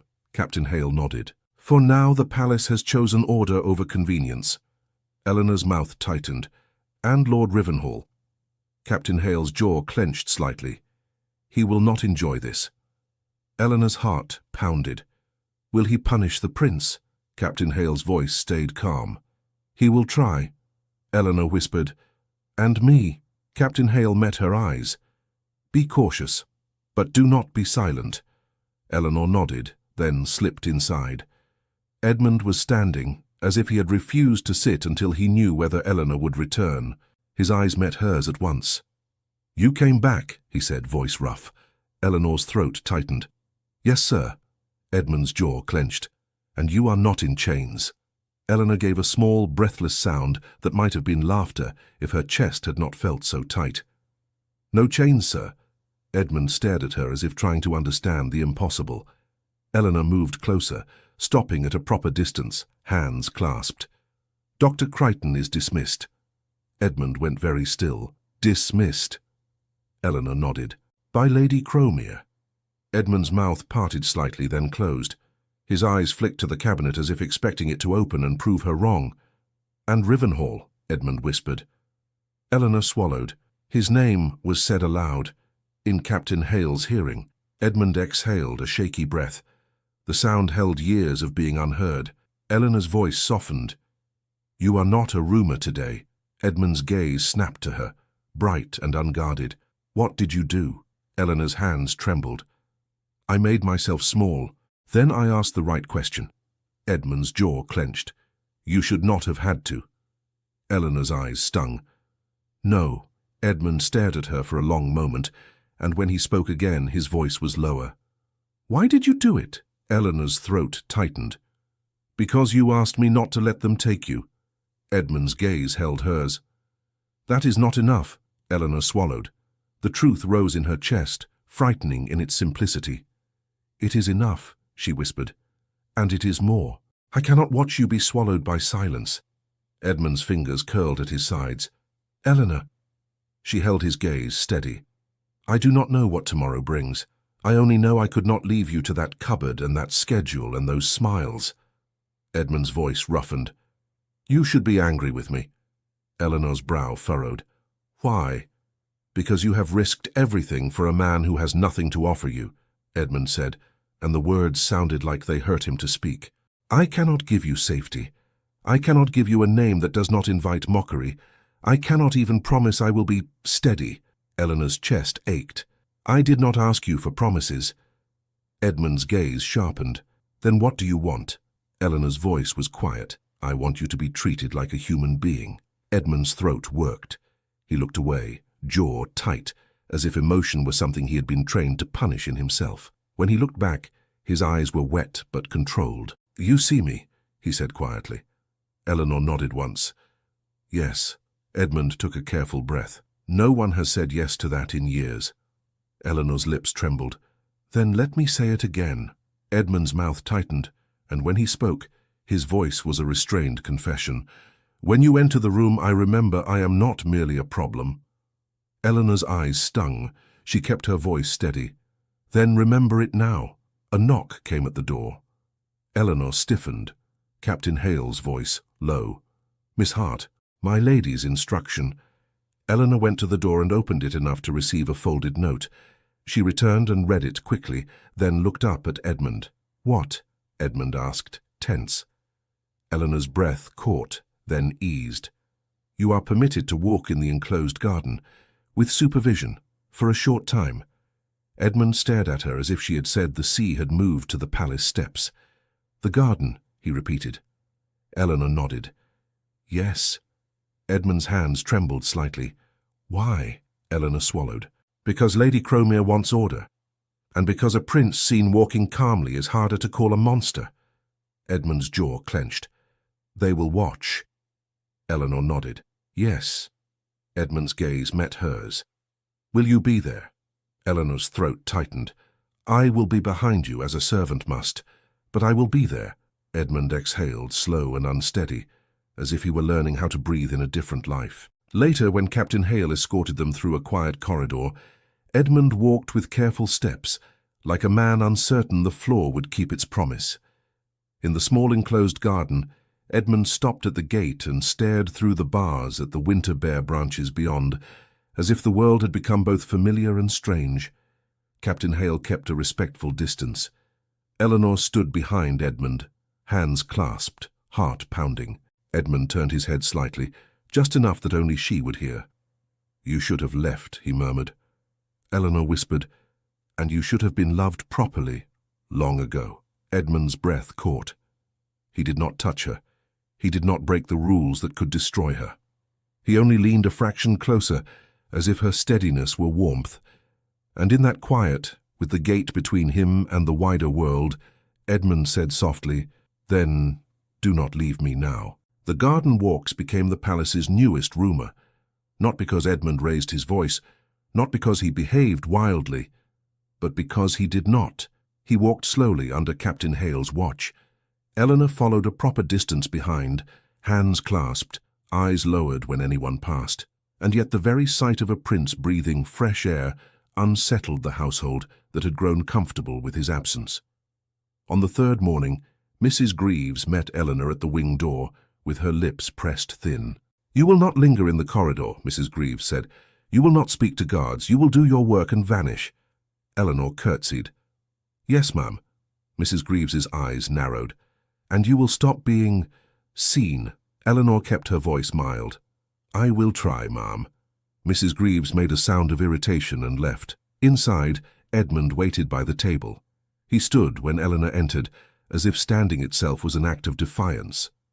"You are pale," he said. Eleanor forced a small breath. "It is only the air in these passages, sir." Edmund's gaze sharpened. "Do not lie." Eleanor lowered her eyes. "They are angry." Edmund's jaw clenched. "Rivenhall." Eleanor nodded slightly. "His name is being said more carefully now. That means he is listening harder." Edmund exhaled through his nose, a controlled sound. "He will not allow a maid to become the hinge of a door." Eleanor's hands tightened. "Then I will be a lock." Edmund stared at her. "You speak like a soldier." Eleanor shook her head quickly. "No, sir." Like a woman tired of being pushed. Edmund's mouth tightened, then softened at the edges. "You are not meant to be here." Eleanor lifted her eyes. "And yet I am." A knock sounded. Captain Hale's voice came low through the door. "Your Highness, Miss Hart, Lady Cromia requests you both." Edmund went still. "Both." Eleanor's stomach dropped. "To her office." Captain Hale paused. "To the blue parlour." Edmund's eyes narrowed. "A room meant to impress." Eleanor's throat tightened. "Or to judge." They went together, not side by side, not as equals, not in any way the palace would call improper. Edmund walked ahead with Captain Hale. Eleanor followed behind, steadying her breath with each step. In the blue parlour, Lady Cromia waited with two men Eleanor had never seen so close. One wore the quiet authority of someone who carried messages that did not invite refusal. The other held a leather folio and a sealed envelope. Lady Cromia did not ask them to sit. "Your Highness," she said to Edmund, "this is Sir Alton Finch, of the Lord Chamberlain's office." Sir Alton bowed. "Your Highness." Edmund returned the bow with careful dignity. "Sir," Lady Cromia turned her gaze to Eleanor, "and this is Mr. Wythe, clerk to Sir Alton." Mr. Wythe nodded at Eleanor as if she were part of the furniture. "Miss Hart," Eleanor curtsied. "Sir." Sir Alton opened the folio.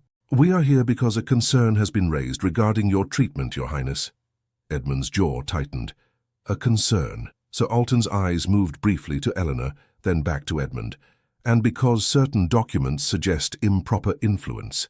Lady Cromia spoke calmly. "Captain Hale has delivered the ledger pages to Sir Alton." Captain Hale stood near the door, face composed. "Yes, my lady." Edmund looked at Eleanor, then back to Sir Alton.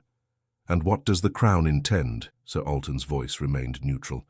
"The Crown intends to learn the truth without spectacle." Edmund's mouth twisted.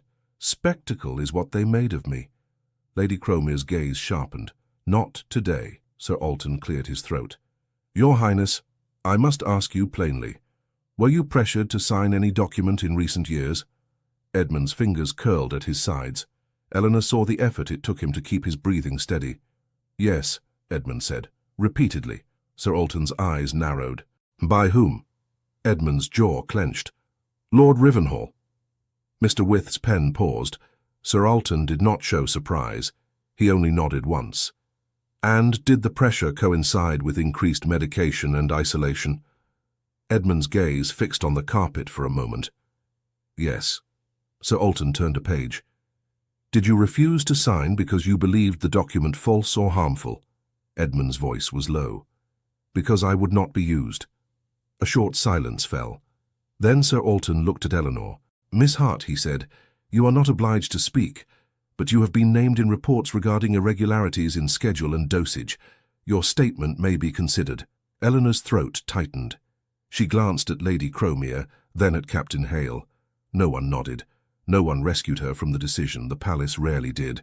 Eleanor kept her hands folded. Sir, I am only a maid. Sir Alton's tone remained steady. And yet you observed. Eleanor swallowed. Yes, sir. Edmund's eyes flicked to her, warning and pleading at once. Eleanor spoke carefully. When the physician reduced the tonics, His Highness was calmer. He spoke more clearly. When the tonics increased, he became dulled. Not soothed, dulled. Sir Alton watched her. You are certain? Eleanor nodded. Yes, sir. Mr. Wythe wrote quickly. Sir Alton lifted the sealed envelope. This is a notice of immediate review signed by the Lord Chamberlain's authority. It instructs that no further changes are to be made to His Highness's care without oversight. Edmund's breath caught, then steadied. Oversight. Lady Cromer's voice was calm.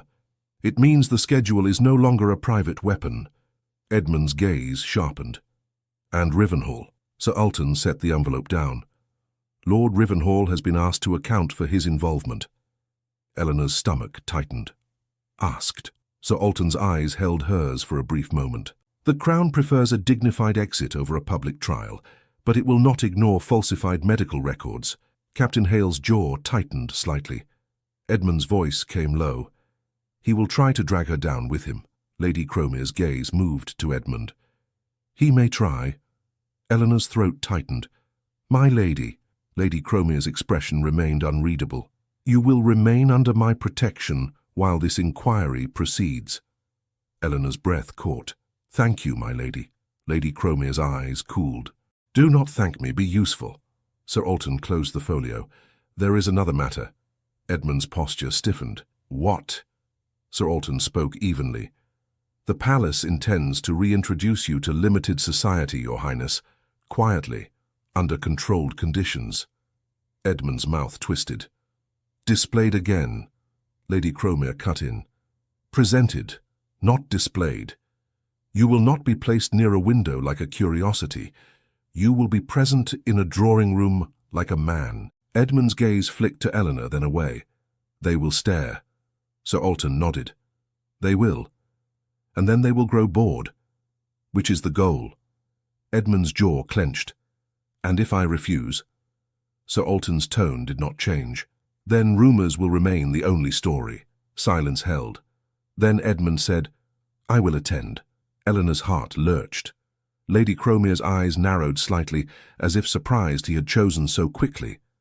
Edmund added, voice low but steady, on my terms. Sir Alton inclined his head.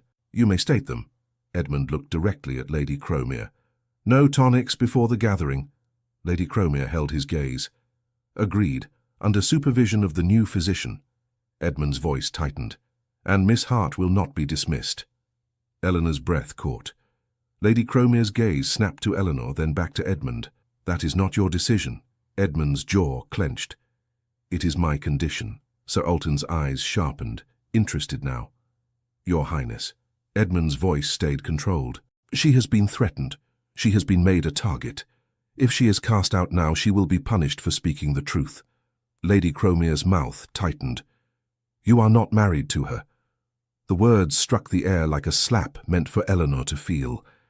Eleanor's cheeks burned. She lowered her eyes, forcing herself not to flinch. Edmund went very still.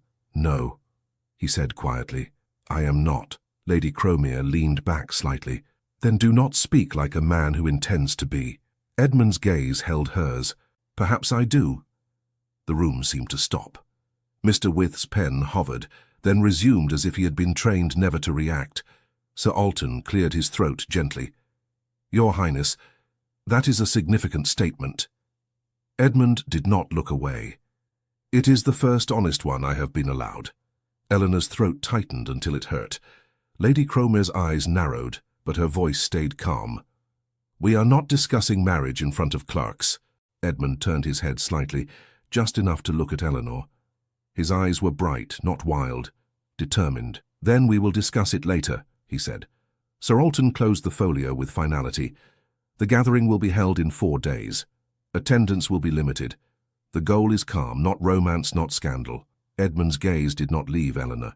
"Calm," he repeated, as if promising it to her rather than to them. When they were dismissed and returned to the wing, Eleanor tried to keep her steps steady. Her heart was not steady at all.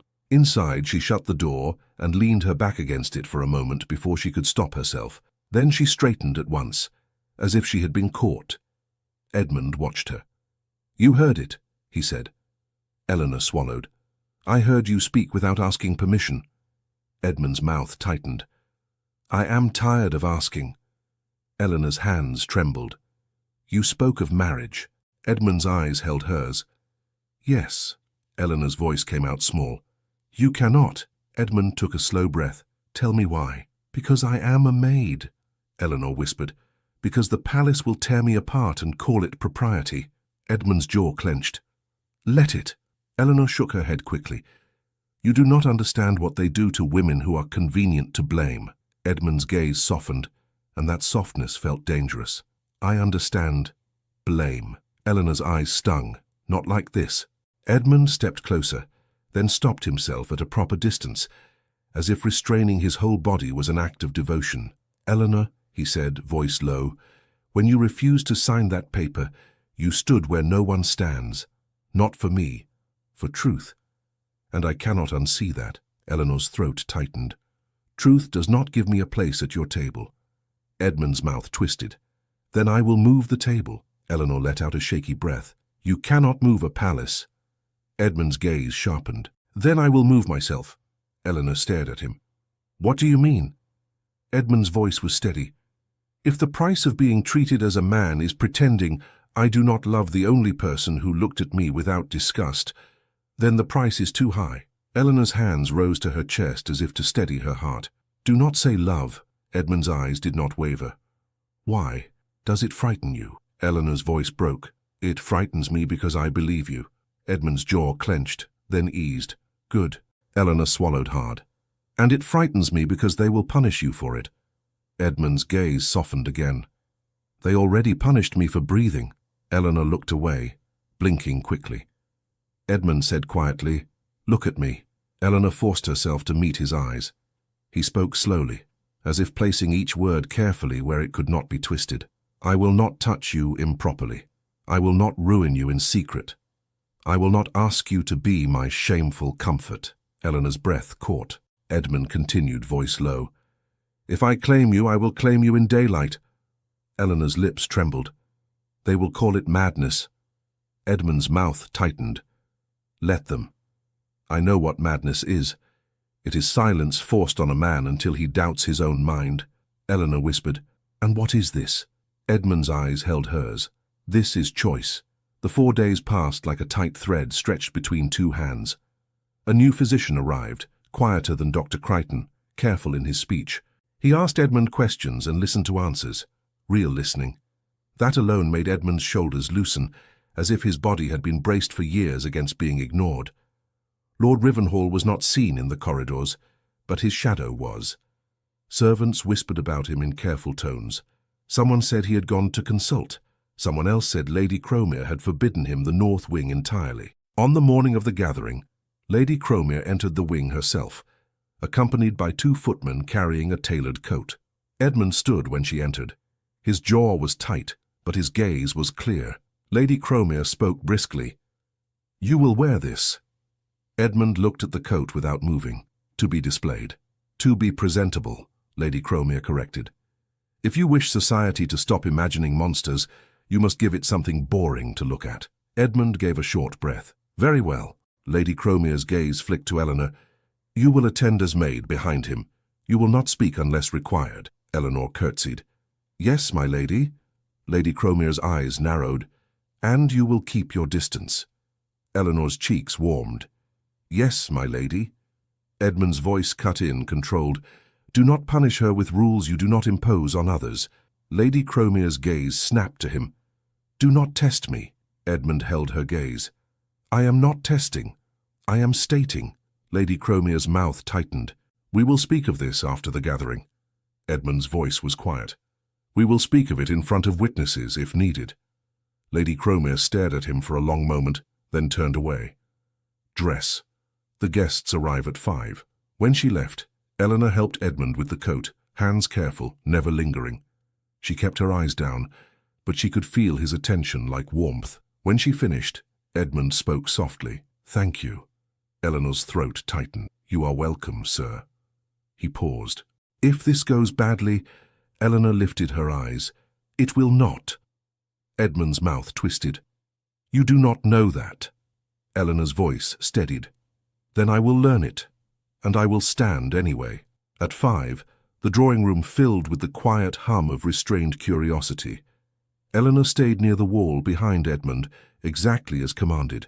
She could see faces turn toward him, and then away again, as if looking too long might be indecent. Whispers moved like small birds. He is calmer than I expected. He looks, well, perhaps it was exaggerated.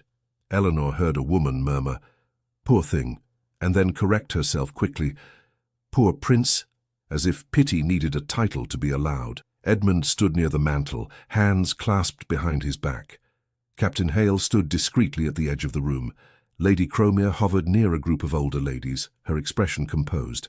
Then the doors opened again. Lord Rivenhall entered. Eleanor's stomach dropped. He smiled as if he had never been denied anything in his life. He crossed the room with measured ease and stopped a respectful distance from Edmund. Your Highness, he said, voice smooth. How gratifying to see you among us. Edmund's face went still. Rivenhall. Rivenhall's smile did not waver. I have missed our conversations. Edmund's voice was quiet. You miss my silence. Rivenhall chuckled softly, as if indulging a joke. Let us not revisit painful matters on such a pleasant evening. Edmund held his gaze. Pleasant for you. Rivenhall's eyes flicked briefly toward Eleanor. Eleanor kept her gaze lowered, but she felt the look like a hand on her throat. Rivenhall spoke smoothly to Edmund. I confess, I have heard a curious rumor. Edmund did not respond. Rivenhall continued, louder now, making sure the nearest group could hear, that your attendant has taken liberties, that she lingers in private rooms, that she has inserted herself into your affairs. Eleanor's cheeks burned, her hands clenched behind her skirts. Lady Cromere's posture stiffened. Edmund's voice came low and steady. That rumor is yours. Rivenhall's smile widened. Is it? Edmund turned slightly, his gaze sweeping the room. The hum quieted as people sensed a shift. Not a scene, but a decision. He spoke clearly. Miss Hart has done her duty. Rivenhall's eyes narrowed. Your Highness, I only wish to protect you from misunderstandings. Edmund's mouth tightened. So you wish to protect yourself? Rivenhall chuckled softly. From what? A maid's devotion. Edmund's gaze sharpened. From the truth. Lady Cromere stepped forward. My lord, this is neither the time nor... Edmund lifted a hand, not toward Lady Cromere, but in the simple gesture of a man claiming the right to speak. The room fell silent. He looked at Sir Alton Finch, who stood near the doorway with the calm expression of a man who had attended many unpleasant conversations on behalf of the Crown. Sir Alton, Edmund said, is it proper that Lord Rivenhall has been named in an inquiry regarding falsified medical schedules and pressure for signatures? A hush fell so deep, Eleanor could hear her own breathing. Sir Alton's voice was even. Your Highness, it is proper that the Crown addresses such matters without public disorder. Edmund nodded once.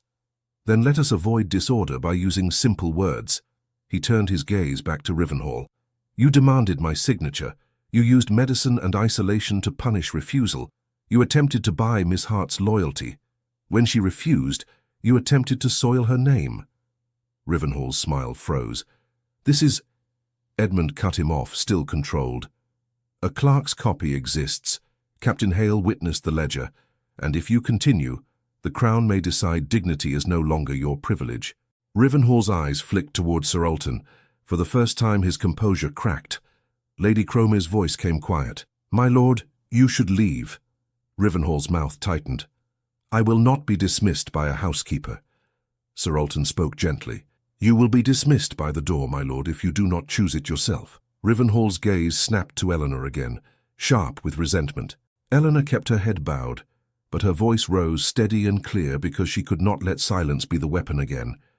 My lord, she said, I did not linger for scandal. I lingered because he asked for water. A ripple moved through the room. Not laughter, something closer to shame. Rivenhall's face hardened. You speak out of turn. Eleanor lifted her chin. I speak the truth. Edmund turned toward her, and the look he gave her was not ownership. It was recognition. Then he looked back to the room, and his voice softened without losing strength. I will not allow her to be punished for decency, he said, because decency is what restored me. Lady Cromer's eyes narrowed, but she did not interrupt. Edmund continued clearly, I have been called unstable, dangerous, unfit. The most dangerous thing I have done is refuse to be erased. Silence held. Then Edmund did the one thing Eleanor had feared and dreamed of in the same breath. He crossed the small space toward her. He stopped at a proper distance, as if holding himself to the strictest rule so no one could claim impropriety. He spoke so the room could hear. Eleanor Hart, he said, you were sent to me because you were considered harmless. You were meant to be forgotten. I will not forget you. Eleanor's breath caught. Her eyes stung. Edmund's voice tightened, controlled emotion trembling beneath it. Will you be my wife? A gasp went through the room, quick and involuntary. Eleanor stood very still. She felt every gaze. She felt the old weight of her station pressing down. She felt the fear of being turned into a rumor. And then she felt Edmund's eyes, steady on hers, not asking her to be brave alone. Her voice shook at first. Your Highness. Edmund's mouth tightened. Do not hide behind my title. Speak to me as a man. Eleanor swallowed hard. Edmund, if I say yes, they will despise me. Edmund's voice was quiet. Let them, I will not. Eleanor's chest tightened until it hurt. If I say yes, they will call it madness. Edmund's gaze held hers. Then let them learn what sanity looks like. Eleanor's breath trembled out of her. She lifted her chin. Yes, she said, clear enough to be heard. I will. The room held still for a heartbeat. Then Sir Alton cleared his throat, as if pulling the moment back into the world of law. Your Highness, he said gently, royal consent is required. Edmund turned his head slightly. Then I will request it in the proper manner. Lady Cromer stepped forward, her face unreadable. And you will do it quickly, before gossip does what gossip does. Edmund looked at her. Will you oppose it? Lady Cromer's eyes narrowed. I oppose chaos. Edmund's voice was steady. Then help me prevent it. Lady Cromer held his gaze for a long moment. Then she spoke, clipped and practical. Sir Alton, you will convey the request tonight. Captain Hale will deliver the supporting documents. Mr. Wythe will prepare the necessary record. And someone, she added, eyes flicking to Eleanor, will ensure Miss Hart is not devoured by this room before supper is cleared. Captain Hale stepped forward, calm. Yes, my lady. Rivenhall's face had gone tight and pale. He looked as if he wanted to speak, but knew any sound would be used against him. He turned sharply and walked out. The room exhaled. Some faces showed disapproval, some showed relief. A few showed something like admiration they did not want to confess. Eleanor's hands trembled. Edmund did not reach for her. He did not touch her. He only leaned slightly closer, voice low. I will not leave you to them, he murmured. Eleanor's throat tightened. And I will not leave you to silence. 2 days later, Sir Alton returned to the blue parlour with a sealed letter. Eleanor stood near the doorway, hands clasped, heart pounding so hard she felt it in her wrists. Edmund stood tall, shoulders squared as if he had decided never to shrink again. Sir Alton bowed and held out the letter. Her Majesty grants consent. Eleanor's breath caught. She pressed a hand to her chest before she could stop herself. Edmund did not open the letter immediately. He looked at Eleanor first. "Do you still mean yes?" he asked quietly, as if giving her one last door to walk through without shame. Eleanor's eyes stung. "I mean yes." Edmund exhaled, a slow, unsteady breath that sounded like relief after years of holding it. Lady Cromere, standing nearby, said briskly, "Then the ceremony will be private, respectable, and swift. No lingering." Eleanor managed a shaky sound. "Yes, my lady." Lady Cromere's gaze flicked to her. "Do not look so frightened. You have already faced worse than a chapel."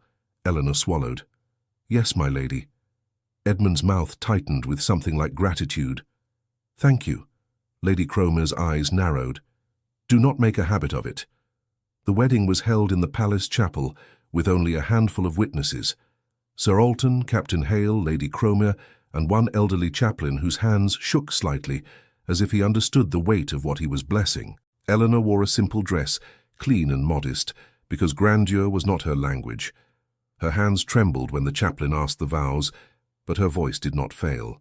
Edmund spoke his vows slowly, as if each word was a key turning in a lock that had held too long. When the chaplain declared them husband and wife, Edmund did not kiss her. He did not break the rules of their world in front of those who could twist it. He only took her hand in his, carefully, reverently, as if her fingers were something precious he had been permitted to hold at last. Later, in the corridor outside the chapel, Eleanor stopped, overwhelmed in a way she could not hide. Edmund turned toward her. "What is it?" Eleanor's voice shook. "I keep waiting for someone to tell me this is not allowed." Edmund's eyes softened. "They did tell us." Eleanor swallowed. And yet we are here," Edmund said quietly. Captain Hale stood a discreet distance away, pretending not to hear. Lady Cromere approached, holding a folded document. She offered it to Edmund, not unkindly, not warmly either. "Simply as a fact. Your new household arrangements," she said. "Separate wing, proper staff, a physician selected by the Lord Chamberlain's office. No private tonics, no hidden schedules." Edmund took the paper and glanced at it. "And Rivenhall." Lady Cromere's mouth tightened. "He has resigned his court appointment. He will not be near you." Eleanor's breath caught. Lady Cromere's gaze flicked to Eleanor. "Miss Hart," she said, then corrected herself with visible annoyance at having to be correct. "Princess Edmund." Eleanor's cheeks went hot. "My lady." Lady Cromere's eyes narrowed. "Do not be foolish with your new title. It does not protect you from stupidity." Eleanor managed a small, trembling smile. "Yes, my lady." Lady Cromere hesitated, then added quieter, "You did what many people with more education and more authority did not do. You looked at a locked door and decided it should open." Eleanor's throat tightened. "It should have opened long ago." Lady Cromere's expression was unreadable, but her voice softened by a fraction. "Yes, it should have." She turned and walked away, as if leaving tenderness behind was the only way she knew to survive. When the corridor emptied, Edmund faced Eleanor fully. Now, without the room of strangers, without the weight of witnesses pressing in, his restraint remained, but his eyes were unguarded. "You are trembling," he said. Eleanor let out a shaky breath. "I am trying to learn how to be happy without fearing punishment for it." Edmund's jaw tightened with emotion. "I do not know how either." Eleanor's eyes stung. "Then we will learn together." Edmund lifted her hand and brought it to his lips. A simple, proper gesture that somehow felt more intimate than anything improper could have been. "I spent years believing I was made only to be contained," he said quietly. "And then you walked into my room with bread and a steady voice." Eleanor swallowed. "I was terrified." Edmund's mouth softened. "Yes, and you stayed anyway." Eleanor's voice shook. "I stayed because I recognized your pain." Edmund's eyes brightened. "And I recognized your courage." Eleanor managed a small laugh through tears. "Courage is a grand word for a maid who did not know when to stop." Edmund's gaze held hers. "Courage is refusing to sign a lie when the whole palace holds out the pen." Eleanor's breath caught. "And love is saying yes when the whole world says no." Edmund's voice roughened. "Yes, He leaned closer, stopping again just short of impropriety, as if he was still learning that he no longer needed to fear every breath. "Eleanor," he said, "I cannot promise you a life without whispers." Eleanor whispered back, "Whispers are quieter than tonics." Edmund's mouth tightened, then softened into something close to a smile. "True." Eleanor looked up at him, her voice steady now. "Promise me one thing." Edmund's gaze sharpened. "Anything." Eleanor swallowed. "Promise me you will never again accept silence as your punishment." Edmund's eyes held hers. "I promise." Eleanor's lips trembled. "And I promise I will never again accept humiliation as my fate." Edmund's breath caught. "Good." They walked slowly down the corridor toward the new wing that would no longer be forgotten, hand in hand, not hidden, not denied. And if the palace still had doors, still had rules, still had people who believed love should obey rank, Eleanor and Edmund carried something stronger than any schedule. The quiet, stubborn truth that a person is not a problem to be managed, but a life to be honored. And sometimes all it takes to change a fate is one brave soul refusing to look away. Thank you so much for listening to this story all the way to the end. We hope it moved you as much as it moved us while telling it. We'd love to hear your thoughts. Leave us a comment telling us where you're listening from and what you liked the most. Rate this story from 0 to 10. What score would you give it? If you enjoyed this story, don't forget to subscribe to the channel and leave a like as a show of support. That really motivates us to keep creating and sharing more stories full of emotion and life lessons. And before we go, we want to remind you that an exciting and heartwarming story recommendation will appear on the final screen. If you'd like to enjoy it, just click on the video. Thank you once again for being here, and we'll see you in the next story.